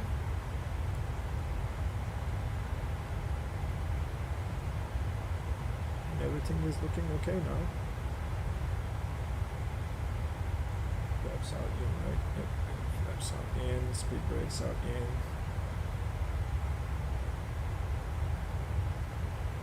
Yep, everything is looking okay.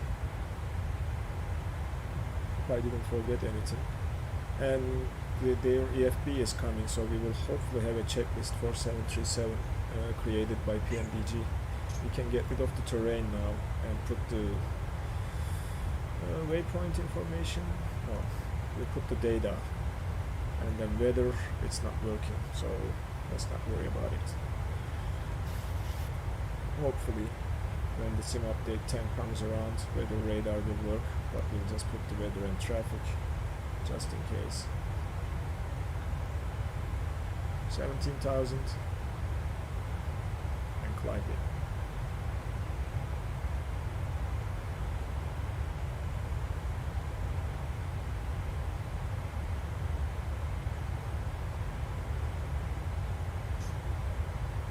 Nice.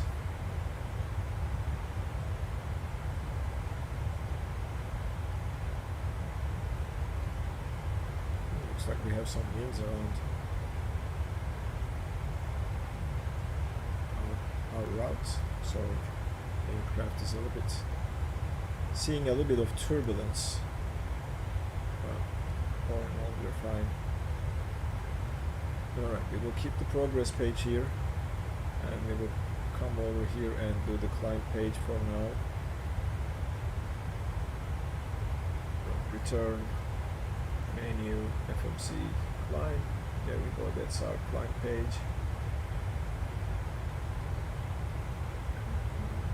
We need to get some point think about the cruise, so cruise, that's there, and descent, we need to enter the descent forecast, which I can do right now by looking at my OFP so that it's ready and I don't have to worry about it later on. We can also do that during cruise as well, but our descent winds, we are at 37,000, so I'm gonna enter flight level 350 or 330 as my first altitude, and then we'll do flight level 200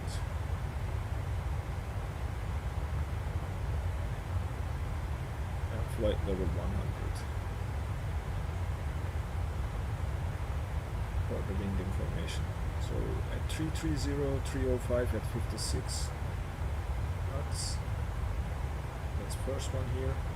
Oh, not that one. At 200, 286 at 31. And 1,000 or 10,000, it's 292 at 13. That is the last one. We will enter that here. ISA deviation. So let me check the weather at our destination airport. The temperature is 11 degrees, so that's -4 from 15 degrees of standard ISA. So we'll put that to here. It should be like this, and the QNH at the destination is 1025. That's set. Oh, the transition flight level. Let me check the chart for the destination airport for the transition flight level.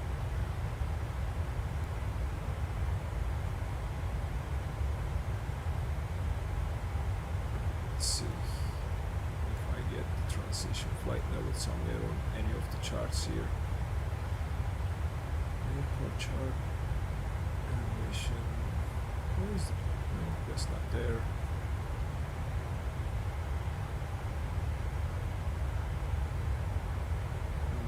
It.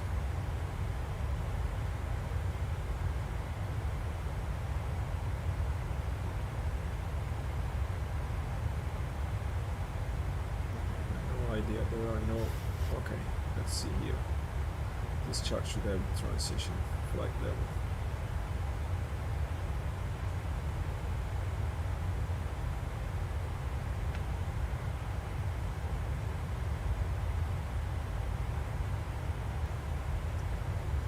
transition altitude 5500. So we put 5500 to transition flight level and execute our descent winds, and that's it. We are passing 28,000 feet. Set now. Synchronize our heading back to our current heading of 112. It happened. I heard a loud clank somewhere or something happened. That was me knocking my throttle stick over. Ah, okay. I thought so I just messed up something in the cockpit. Yeah, it's always scary, you know. Last time we flew with this thing, I didn't realize, and one of the viewers after the stream catched it, that I left the front door open, and that was the reason behind getting that cabin pressure warning after 16,000 feet or something. Left the front door open. Yeah, left the front door open, and I didn't pay attention to the door lights here, so one of them was on, and I did it. I returned to the airfield and still didn't realize the front door was open. That's a thing you need to be very careful with the PMDG, to be honest. It does a bit like that Air Force One movie with Harrison Ford, where they deliberately open the front door so that you can do the little rappelling trick from one plane to another.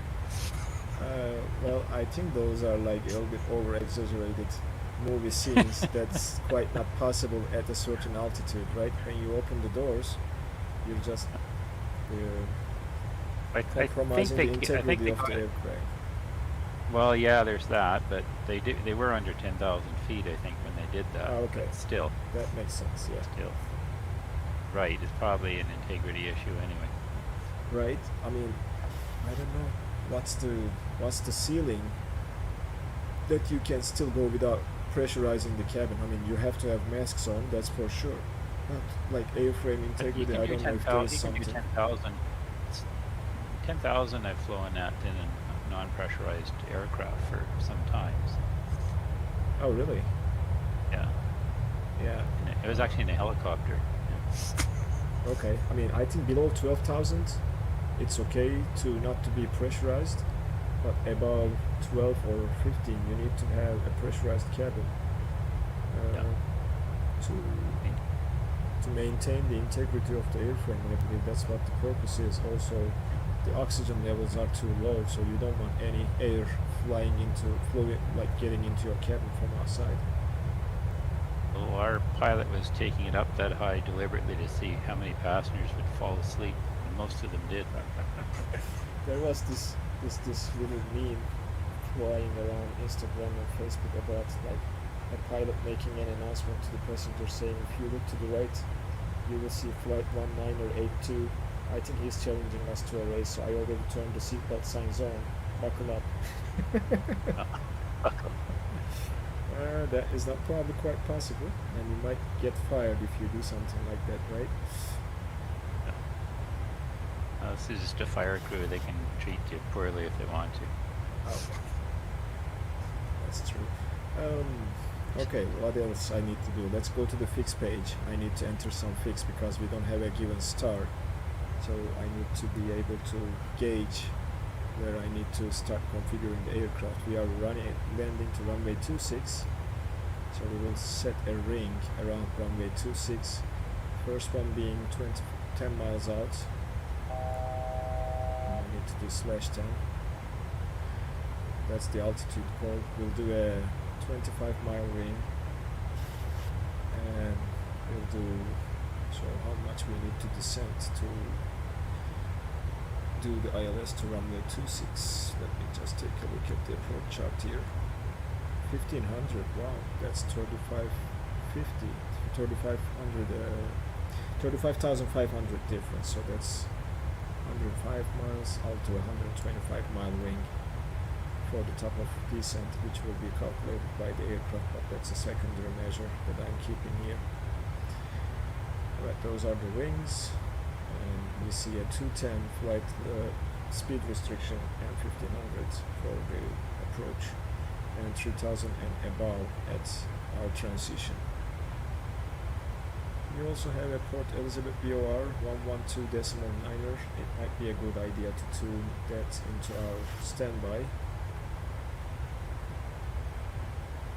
and even make it active, because we are done with the other VOR we have. So that should also read the DME for us as well. Oh, alright. Chat looks pretty silent, so not sure how many people are around here. But we will be at our destination in about 30 minutes, 35 minutes, according to Sim Toolkit Pro's calculations.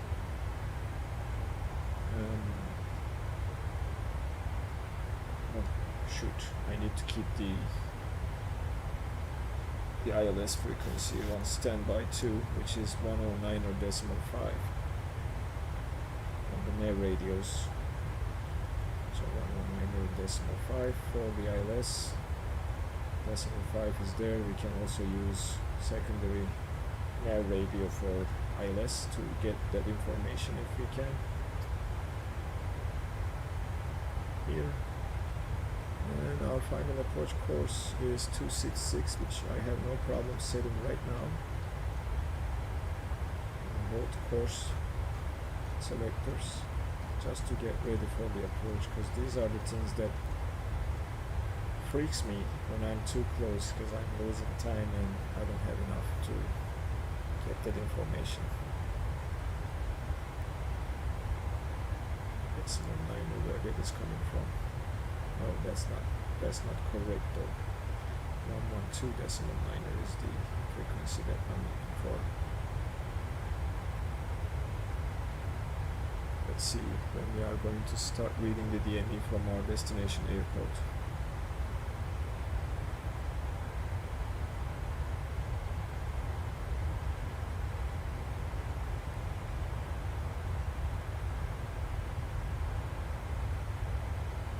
Good here. I can say we are into 1/3 of the flight routing, and if you look at the progress page down below here, the expected fuel quantity we will have at our destination is 2.2. So I'm not sure why it was saying not enough fuel when we were about to take off, but that is part of our descent calculations too. So, or not descent, I'm sorry, we'll go to the route page, index, approach page. Over here we need to fill the gross weight of our arrival, so we need to take roughly 2 tons of fuel, 1.9 to be exact, so that's 114.8. That's the expected. If the speed brake or the throttles are not getting in the way, I can click that dot. 4.9, right? No, 8. That is the gross weight we are expecting, and we will be doing a flaps 4D landing. ILS frequency is already there with the final approach course, wind correction plus 5 knots, so we are looking to 128 approach speed.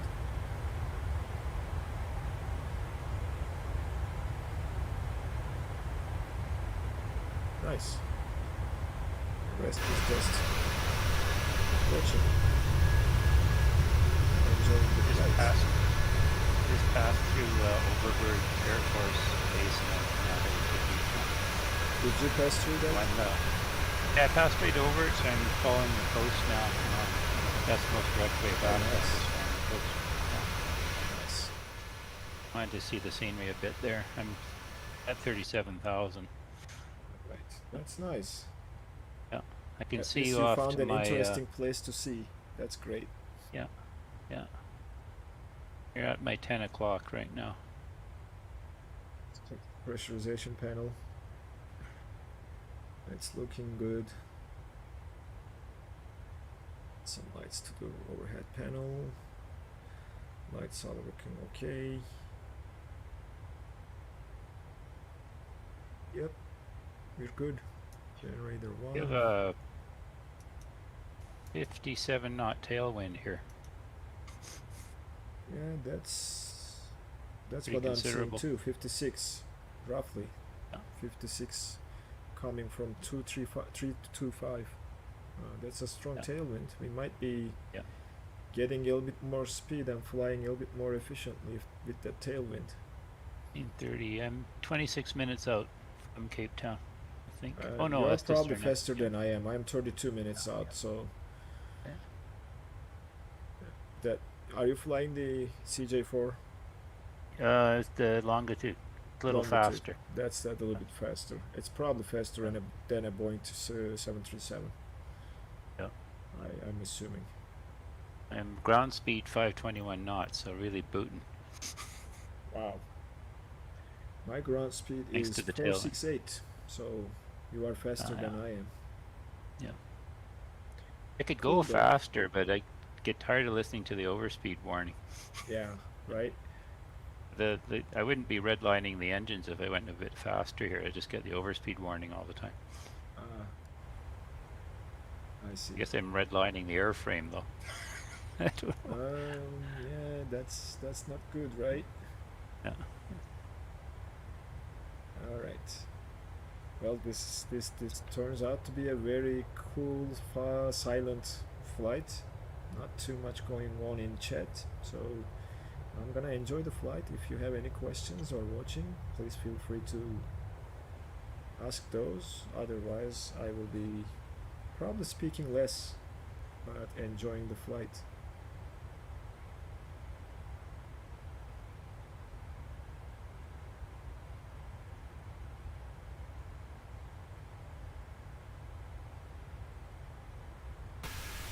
Oh, look at that. This aircraft is a very good looking aircraft. I like the look of Boeing's. It's, I mean, compared to Airbus, I think I have more love for the 737's looks.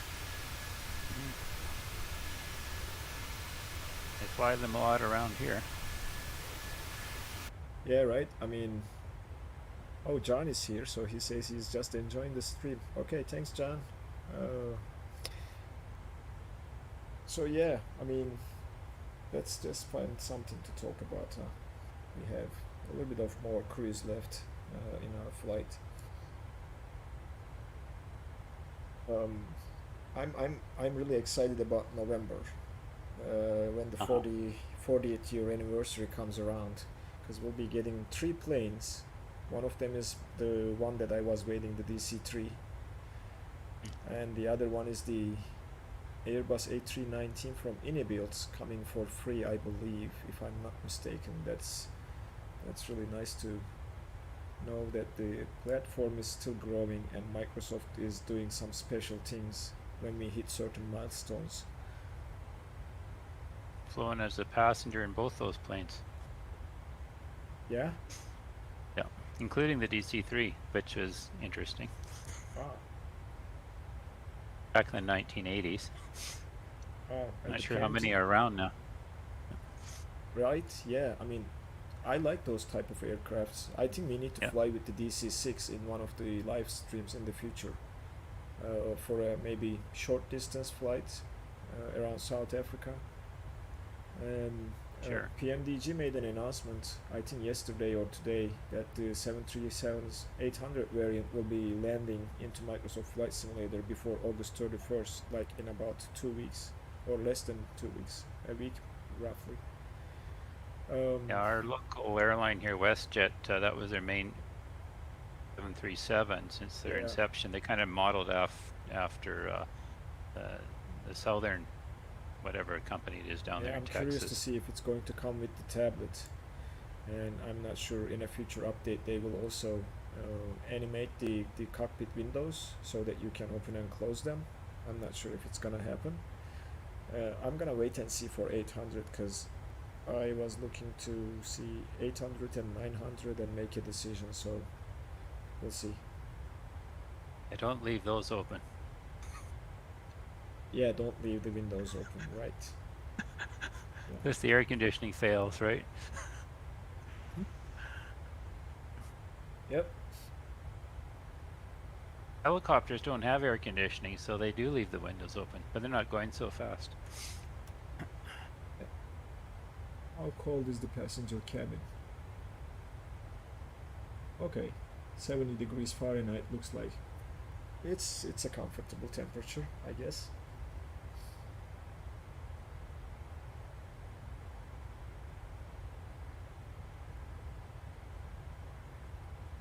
Alright, well, I think everything we need to do for our arrival and approach is done. We have a direct arrival.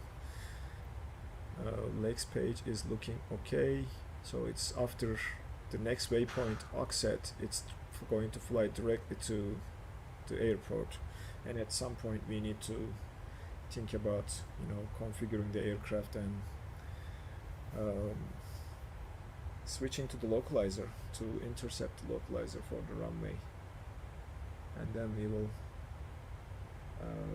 eventually arm the approach mode. Yeah, we'll just do the localizer first, maybe after starting to pick up the signal, which we are already picking the signal from the VOR,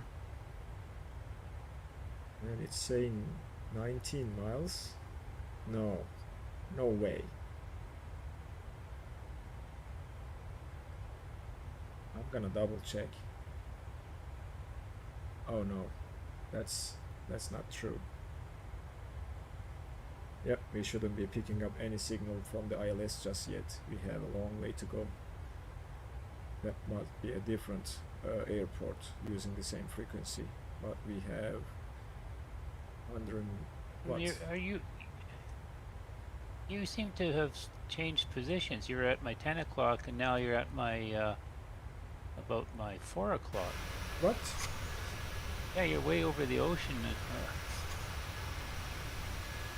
It's strange. Could it be the... Hold on, let me try to find you. Oh yeah. How did this happen? I'm flying the coast, and then suddenly you seem to be off in the ocean somewhere. From my point of view, I am pretty sure this is something about that server lag again, because I'm following my flight plan on Sim Toolkit Pro. I haven't drifted to left or right at all. Plus, It's you got flying land the same below you path. there. It could be the servers not getting your accurate position, and then after some time maybe it's getting your position and putting you in my screen to there, and vice versa for you. Yeah. But yeah, Pretty strange. that's interesting though. Wow. Yeah, cynical Felix, I agree. I am surprised how much Microsoft invested in this platform as well. And yeah, I'm waiting to see the 737-800. But we need to get back to Airbus at some point and maybe fly with Phoenix again, or fly by wire, because they have done a huge update on their end. The EFB is completely remodeled and looking different now. We might have to go back to fly by wire again and fly, but I'm not sure if they have implemented VNAV just yet. Why there is this master caution? Are we burning more fuel than what we are anticipating? Oh, we have a new subscriber here.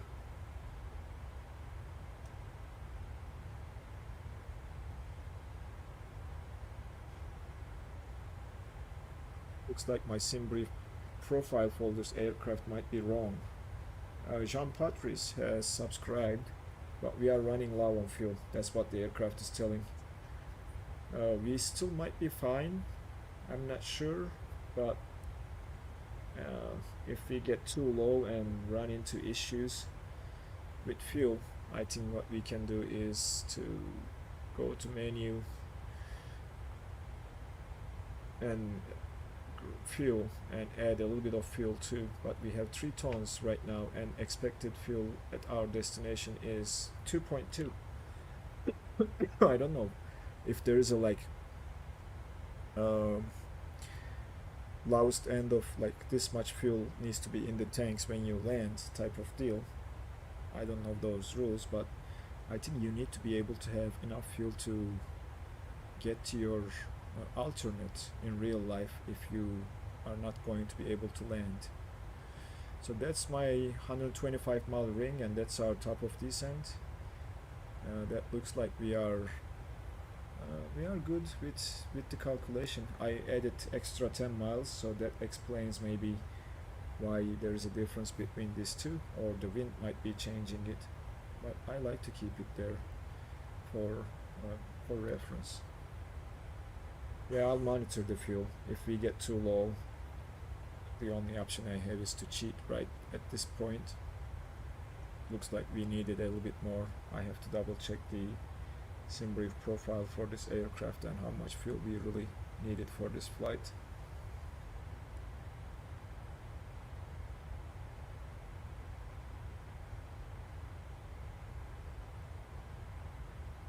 Let me see if... Oh, I know why. It used the wrong profile, because I created the flight using the default 737 profile in SimBrief, because I was doing it from SimToolkit Pro. Maybe I shouldn't be that lazy again. I probably ended up having the wrong fuel information on my OFP. No, this is showing this the like close fuel, block fuel 6.85, and that's what we added to the tanks. So I'm not sure. We'll see. It is less likely that we will run out of fuel, but we might be close. Because what, we have 19 minutes to our destination, and on descent we will start burning a little bit less fuel because the throttles will go way below 80% M1, and we are about to hit our top of descent very shortly. We'll monitor this. We'll try to see. We will leave it what we have in the tanks. I don't like to cheat.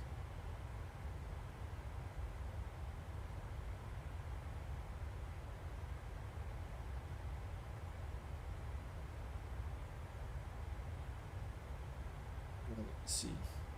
35 times 3, that's 105. Looks like I added 20 miles to enter the ring, and that explains why we have roughly 20 miles difference between top of descent and this. So if I go down and to the fixed page and change that to 105, it should land right on top of our top of descent calculation, or close. That's why I like to put a 10-mile buffer. That will correct for the wind, and that's very close top of descent calculation if you don't have an aircraft that calculates it for you. It works every time, that 3 times rule. How are we looking? Mark, I see you on my left wing, 37,000 feet. Nothing but ocean on the other side. Looks like we are following the coast.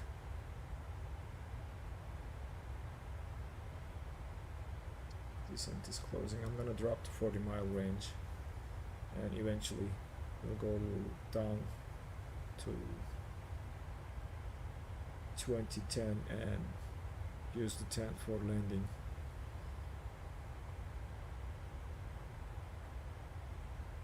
We can also check our vertical profile too from here, and that will also display the VOR, which we started picking up the signal from. That's the Port Elizabeth VOR. We have 117 miles to the destination, looks like, and the progress page is showing 139, and that's the VOR 116. So that is close. And we need to set the altitude. Okay, we are going down to 1500 according to our chart. Before hitting top of descent, let's just set our altitude to 1500, and the VNAV should manage the rest of the descent, following the restrictions on the road that we might have. I feel like 1500 is kind of low for that approach, but it's a 3-degree glide slope into the runway, so we should be fine. And we are doing a teardrop, so maybe we should descend to 3000 first.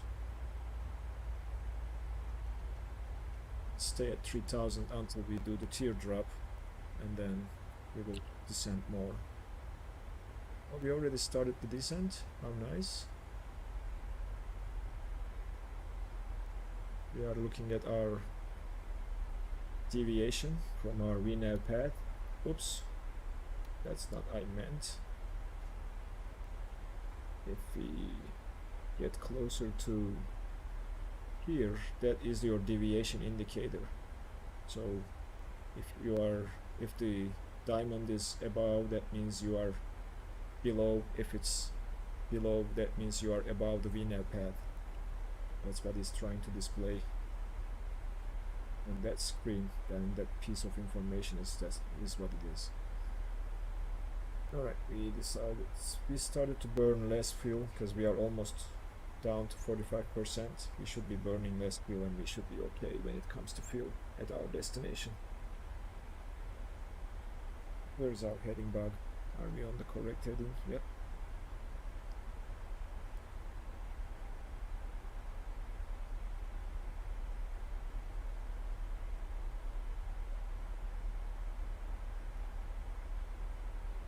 Looks like we have 14 minutes left to land. Getting close to our destination. Next week we need to find some way to get to those rhinos, to maybe some, I don't know, that's quite of a distance, right? What you explained in the Discord. 700 nautical miles to the rhinos. So maybe we will just do it later after maybe one or more live stream, because that distance in one flight is quite long. We might find some other fun things to do, but we will eventually get down to Johannesburg.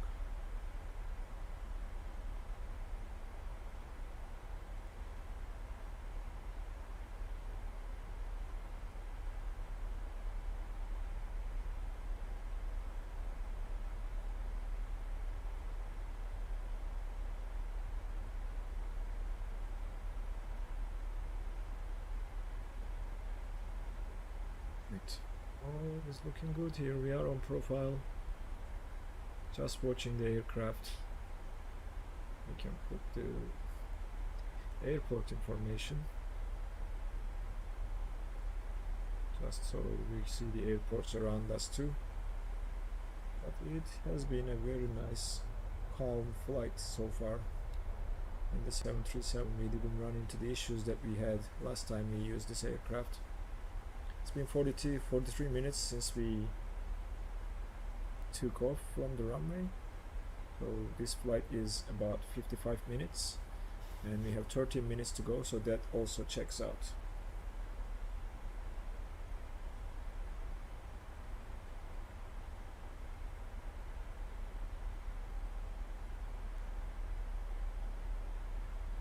What auto brakes we should use is my question. Let me take a look at the runway information and see how long the runway is. The one we are landing, runway 26, is almost 2 kilometers long, so which means we will be okay with auto brakes too. But if we want to make an early exit, that's almost before halfway. So we might as well do auto brakes 3 to slow down a little bit faster and use that high-speed exit into the runway, into the parking position. But we might be okay with using the other one that is almost at the end of the runway. In that case we should be fine with auto brakes 1. So it's 1 or 3. We will make a decision when we get closer,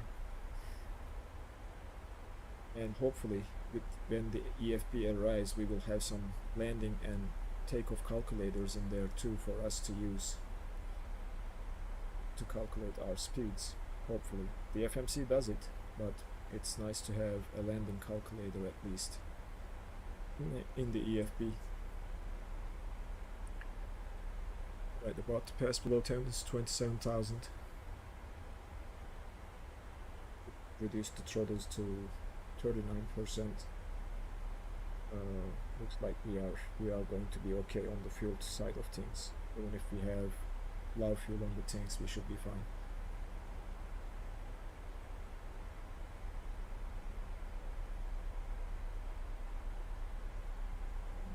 We land. I have another GSX demonstration for our parking position. We'll take a look at that too.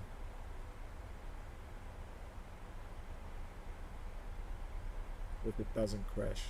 There were some crashes to desktops reported. I never had one, so we'll see. But I will record a specific video about GSX without taking off, just to go over what you can expect and what it will provide in terms of ground services.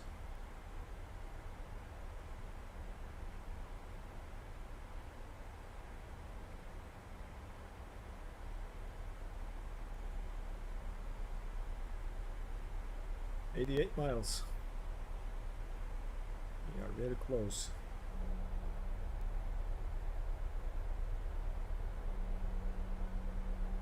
Descending very nicely.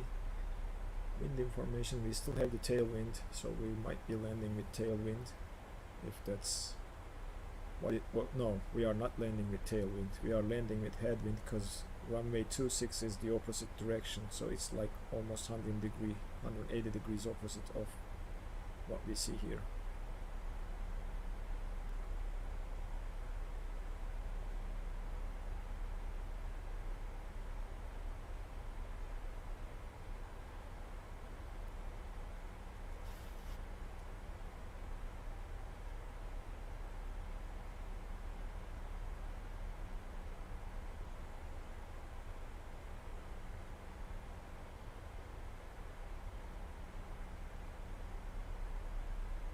That's the final waypoint. That's the last waypoint, and then that will take us to the airport. So if I increase the range, we might be able to see it. That's the airport. It's a little bit cluttered here. Let's take this information off to see if we can see it a little bit better. Nope, we need to get closer.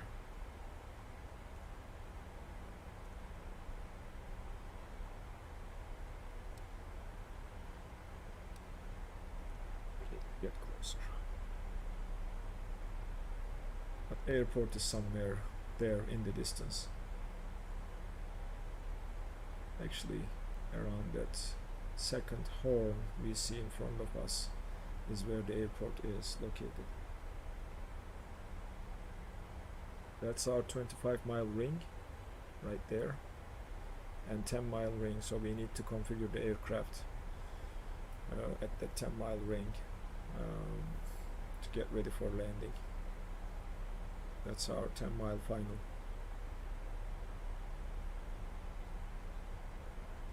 Alright, this might be a good idea at this point to, well, we can wait for the what? Overheat? Hold on, I'm seeing something. Electrical hydraulic pumps are showing overheat.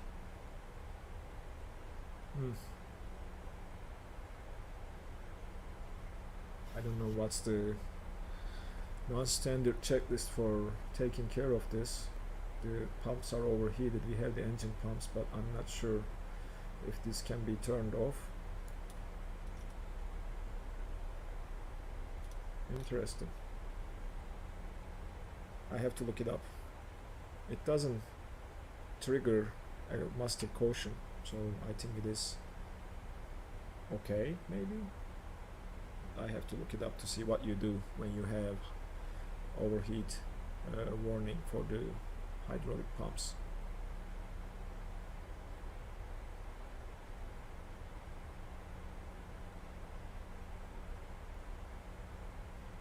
What I'm gonna do probably is to do auto brakes 1 and take vacate the runway from the second exit, which is towards the end of the runway, and taxi back to the terminal building.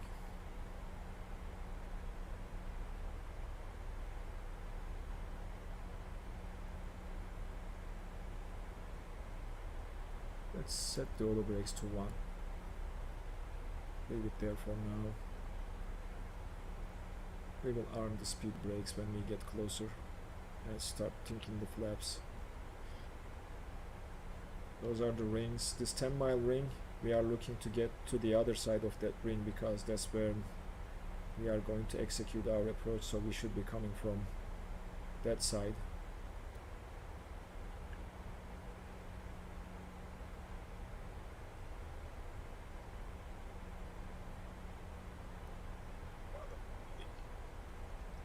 Pixar heading bug, or synchronize rather, passing below 17,000.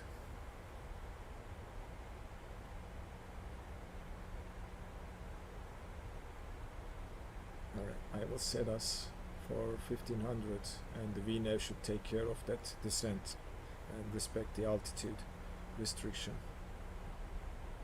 Is it seeing it though? Yeah, it's seeing it, but I'm not sure why we are not seeing it here as a restriction. Let's monitor and see what the aircraft does.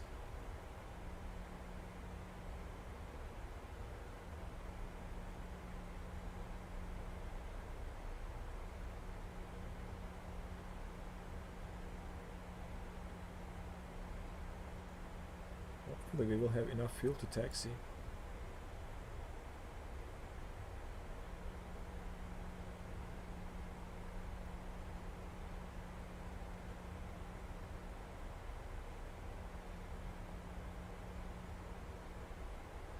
Luckily we are not using any ATC and we don't have to hold or anything, but there is no way that we will be doing a go around with this much fuel left in the tanks. So we are looking to land no matter what. So yeah, I don't think I can do a go around with the amount of fuel I have left in the tank. So it's a straight in landing and we are going to land. That's for sure. From Did we hell or start high picking water. up the ILS signal? Nope, we are picking the DME to the VOR, but we are not picking up the ILS just yet, because we need to fly over the airport first and then do the procedure approach. But I'm curious to see if we are going to level off at 3000 and respect that restriction before flying below that restriction.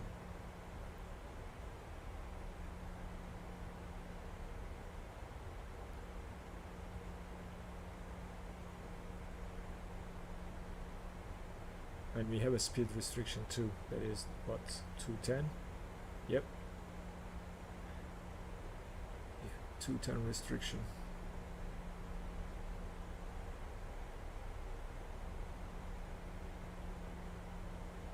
We'll see how this plays out.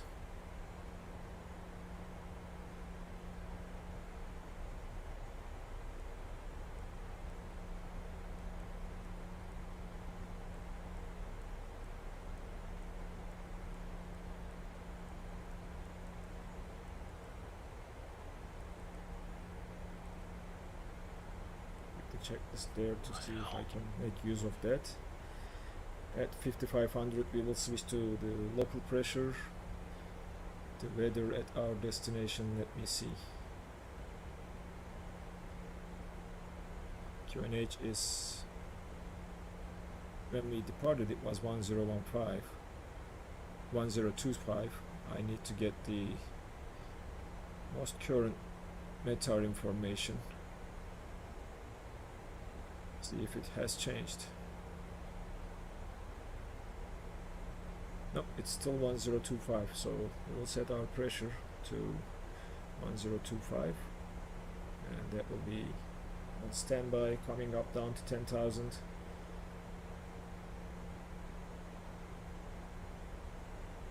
We'll turn our landing lights on.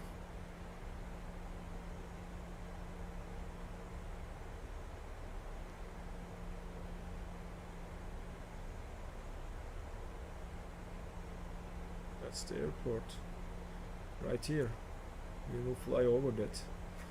That should be the airport, looks like. Yep, that's the airport. So we are slowing down now. You can get the path deviation. We are still on VNAV path, no issues there. I love how VNAV works in the PMDG. It is pretty much flawless. That's our 10-mile ring. But we might not be flying out 10 miles from the airport, so I might need to change that ring to something else. Let me see the chart again. What is the distance? 3.8.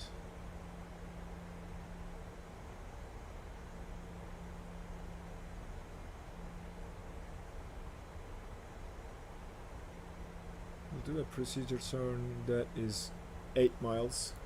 So I'll just go and change that fixed information to /8. That should give us a new ring right at the procedure turn, which is right there. So all checks out. Right, we are going to fly over the airport, 8,000 feet. I'm not sure why we have a 3,000 restriction over the VOR. Is that for the traffic? That's probably avoiding the traffic, but we should be fine. That's why the aircraft is not putting the restriction here, but because it thinks we will be fine doing that, because we are 4 miles from the VOR and we are at 7,500 feet or 7,000. We are perfectly fine when it comes to where we are to avoid the traffic, incoming traffic to the airport. That's the airport right there. And we are already overhead, which is why the aircraft thinks it is going to keep descending down to 1,500. So our heading will be 86.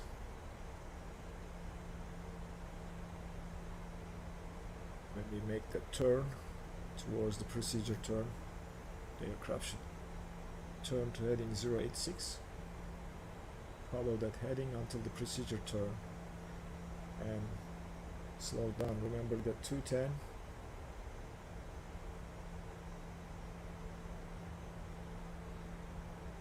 It's slowing down. Let's arm the speed brakes. Speed brakes are armed. Light checked. We are coming down to clean flaps speed. Descending down to 1,500 is going to be a little bit challenging. Is it saying drag required anywhere? Does our leg space say no? It thinks it is going to be fine. We are entering that procedure turn now. To get down to 1,500. We are at 210, so the speed restriction is respected. Can this go down to 10-mile range here to see better? We don't need the airport information, we don't need the data anymore. I'm just needing the information I need to see, and that's our descent path. We'll keep it there for our landing. We are going to start thinking about flaps very shortly, because we have to extend a lot of flaps, control the speed. So we'll switch to local pressure now. There we go. Can go flaps 1. We are at perfectly fine speed to hold flaps 1. That will give us more drag to slow us down and help us with extending the flaps before it's too late.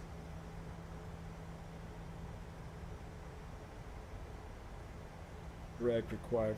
Okay, let's put the speed brakes out. I was expecting that to happen because we are still too high, so we'll put the speed brakes out. We'll put flaps 2. That should give us what we need. We are managing the turn quite nicely, so we should be okay when it comes to being on time and configuring the aircraft for landing. Flaps 5.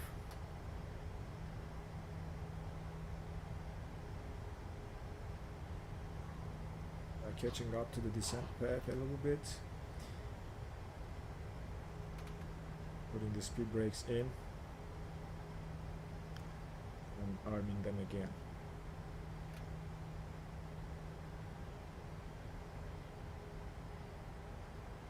We are at flaps 5, making the turn.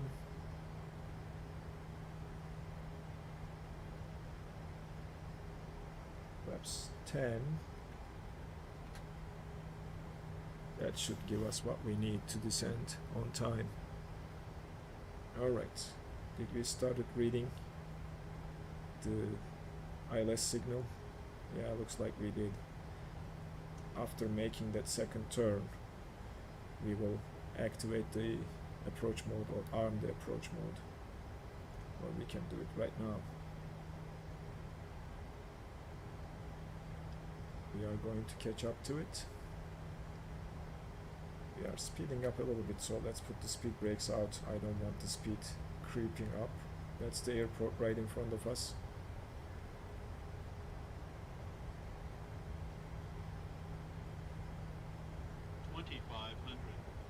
Speed brakes are all the way out, trying to slow us down. We are coming on the light path very shortly. And let's change the frequency. Approach again. No. What is happening here? We have the correct frequency. Why am I not seeing the localizer? We will slow down to 130. Not sure why am I not seeing the glide slope there.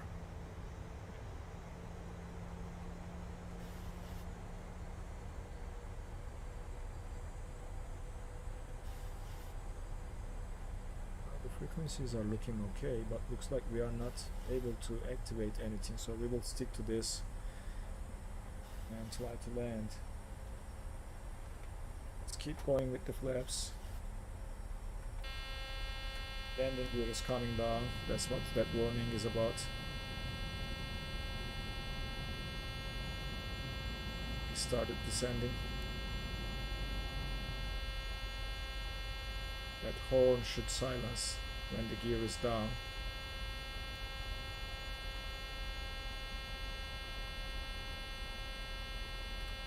I am not sure what this is, but let's go full flaps. Okay, that was interesting.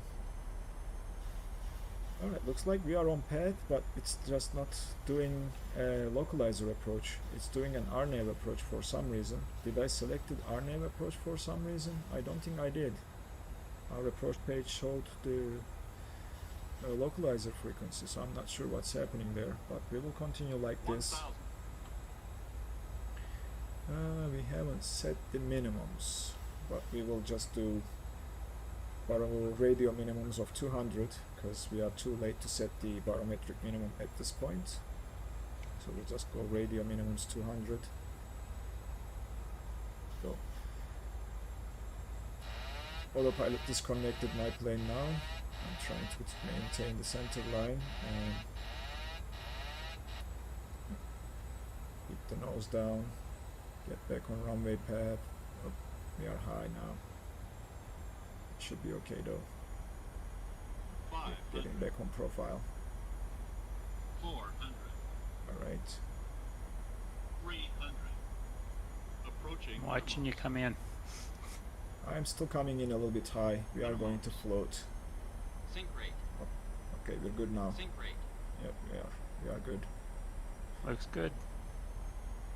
I'm off to the side a little bit. 50. Passing the threshold. Whoa. Oh, it's gonna float. 30.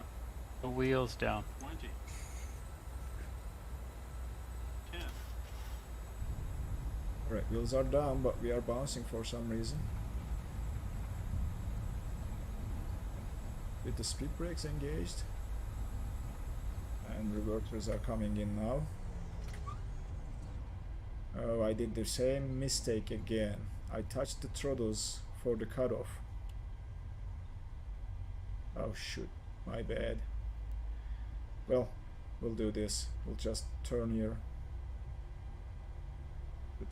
The engines will catch up. I have to find this better setting to my controller for the cutoff switches, because if I go a little bit further on my throttles, it's gonna cut the engines off when I need them the most. Alright, well, we landed, right? So that's what matters. Yep. Anything you can Start walk the away APU. from. Starting the APU now. We don't need the probe heat. We don't need the weather radar.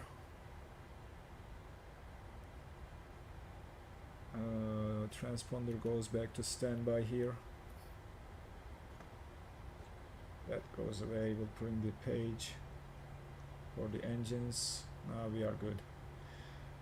Alright. What we need to do here is bring the flaps in, speed brakes in, and call up the GSX. Parking.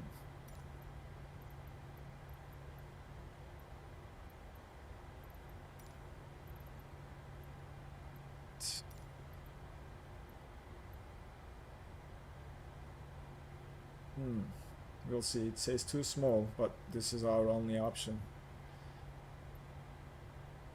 Looks like we'll do parking The chosen 9. position is too small for your aircraft.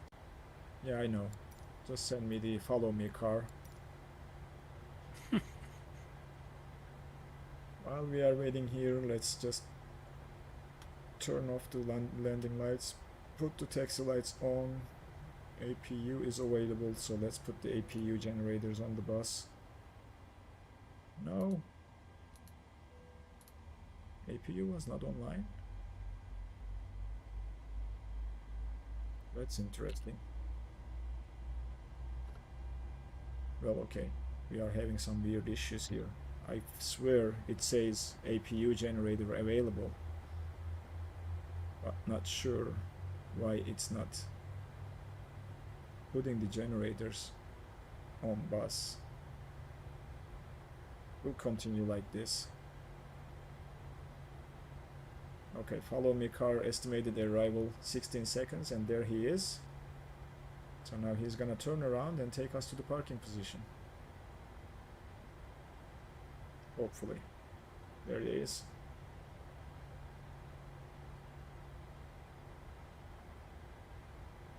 I think we can get moving and follow me car.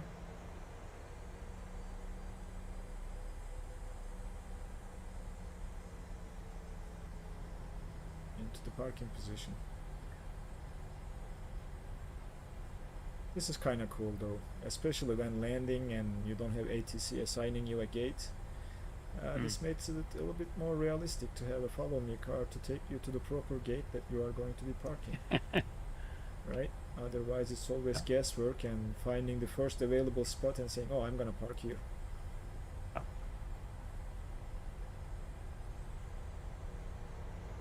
Alright.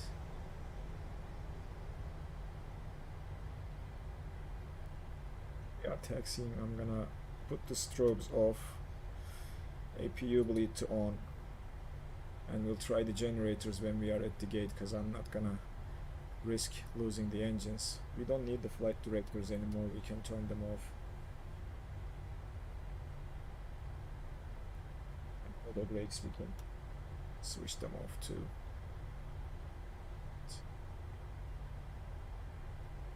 We are following the car a little bit closely than I like, so it's nice. We have a car that we are following, and the gates, I see some, you know, airliners, so I'm sure that is the Mark. What are you doing? Just fooling around. I was waiting for you. Yeah, I'm just I seeing landed your you early. aircraft doing like weird crazy things, but that's probably not Yeah. what's happening on your screen. I was no, I was pushing the envelope here. Oh, okay. Yeah. So there, I'm pretty sure there are some airliner parking available here, but the Microsoft airport data is thinking that's a GA aircraft parking location, and that's what GSX is reading and thinking it's too small. You can customize this to make them different, but we'll see if we can park and get some services when we are there. Because of because of GSX thinks that it's too small, we might see some ground vehicles clipping into each other, but well, we'll leave it that for now. We are going to stand 9, and we should have a marshaller waiting for us there, and looks like that's our stand right here. Is it? And where is my marshaller? This looks like it's the stand. Maybe that parking location is not customized though. But let's see here. Yeah, see that? That's because... Oops. What? Hold on. Let me just jump outside. That's the marshaller. But I don't think that's where I should be parking. Am I coming from the other side? Is that what it's thinking? Like this? I don't know. Let's try that. Okay. Let's try that. Let's turn here and try to come from the other side and follow the marshaller's signals. Yeah, he is completely in the wrong place. This parking location needs to be custom edited and changed in the GSX's editor. But for now, I'm going to try to live with this and see that pushback tag. The marshaller thinks I need to be turning towards him, which is not correct in this case. But let's do that. Let's turn the aircraft around towards that marshaller. A little bit braking to sharpen that turn, and then he thinks I need to be going on that side. Yeah. Turn. Oh, what are you doing, man? I'm confused, like where you want me to park. Alright, let's see. Now he's giving some signals to turn the nose towards him. Okay. That's the cutoff signal, right? Let's just keep moving a little bit more. Okay, cut the engines. Let's see. Put the APU generator on the bus again. Now this time looks like it is working. That wasn't a very good parking. Yeah, I know. Alright. Window heats, we can turn them off. Not sure what's going on with the APU. It's on the bus, but it's not. Well, taxi lights off. Well, we'll cut the engines. That's what she is asking us, right? And see if we will keep the electrical power to the aircraft. While we are doing this, let's set the parking brake. Flaps are in, speed brakes are in, everything over there checks out. It gives us an electrical whatever, but I'm not sure. I'm still hearing the packs, so we should be fine. We can turn off the fuel pumps except the aft pump. Position to steady, that's fine. And seatbelt signs to off. And APU bleed, engine bleeds, they can stay, they can go off. X auto isolation, recirculation off. What else? Yaw damper can come off. We can turn off the iOS switches, and then we are getting ready to open the doors. So let's call GSX and let's call for the stairs. I need to probably change my camera to the other side of the aircraft.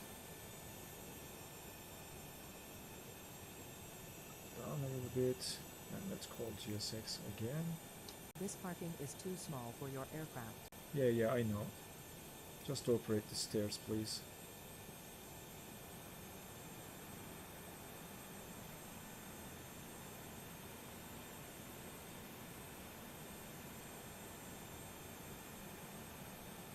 See that the parking position is completely wrong.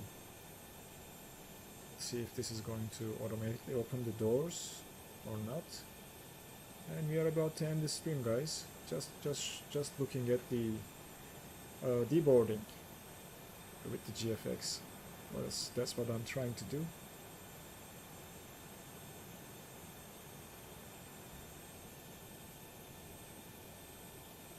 I think it's waiting for us to open the doors. Let's go down there. Return here. Doors. Open. Then we can request deboarding. This parking is too small for your aircraft. Yep.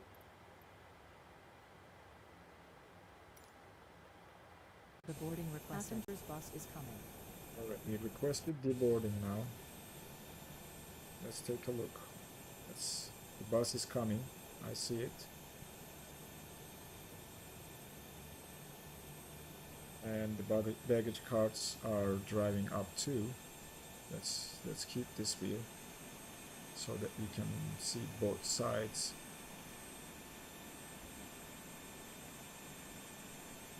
You will literally see the luggages coming out of the cargo compartments and loaded into the luggage train.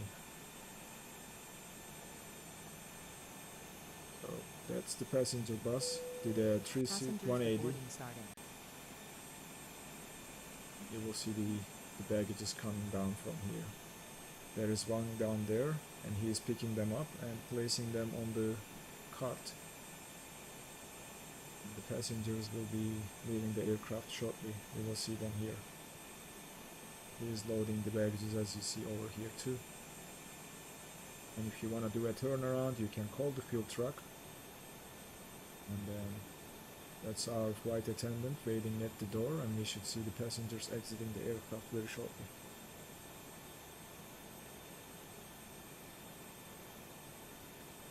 There we go.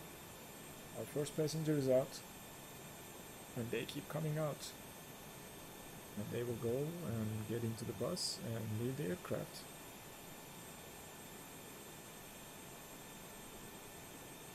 I think I need to do the same in the FMC here on ground services. I need to put the chokes in place, go and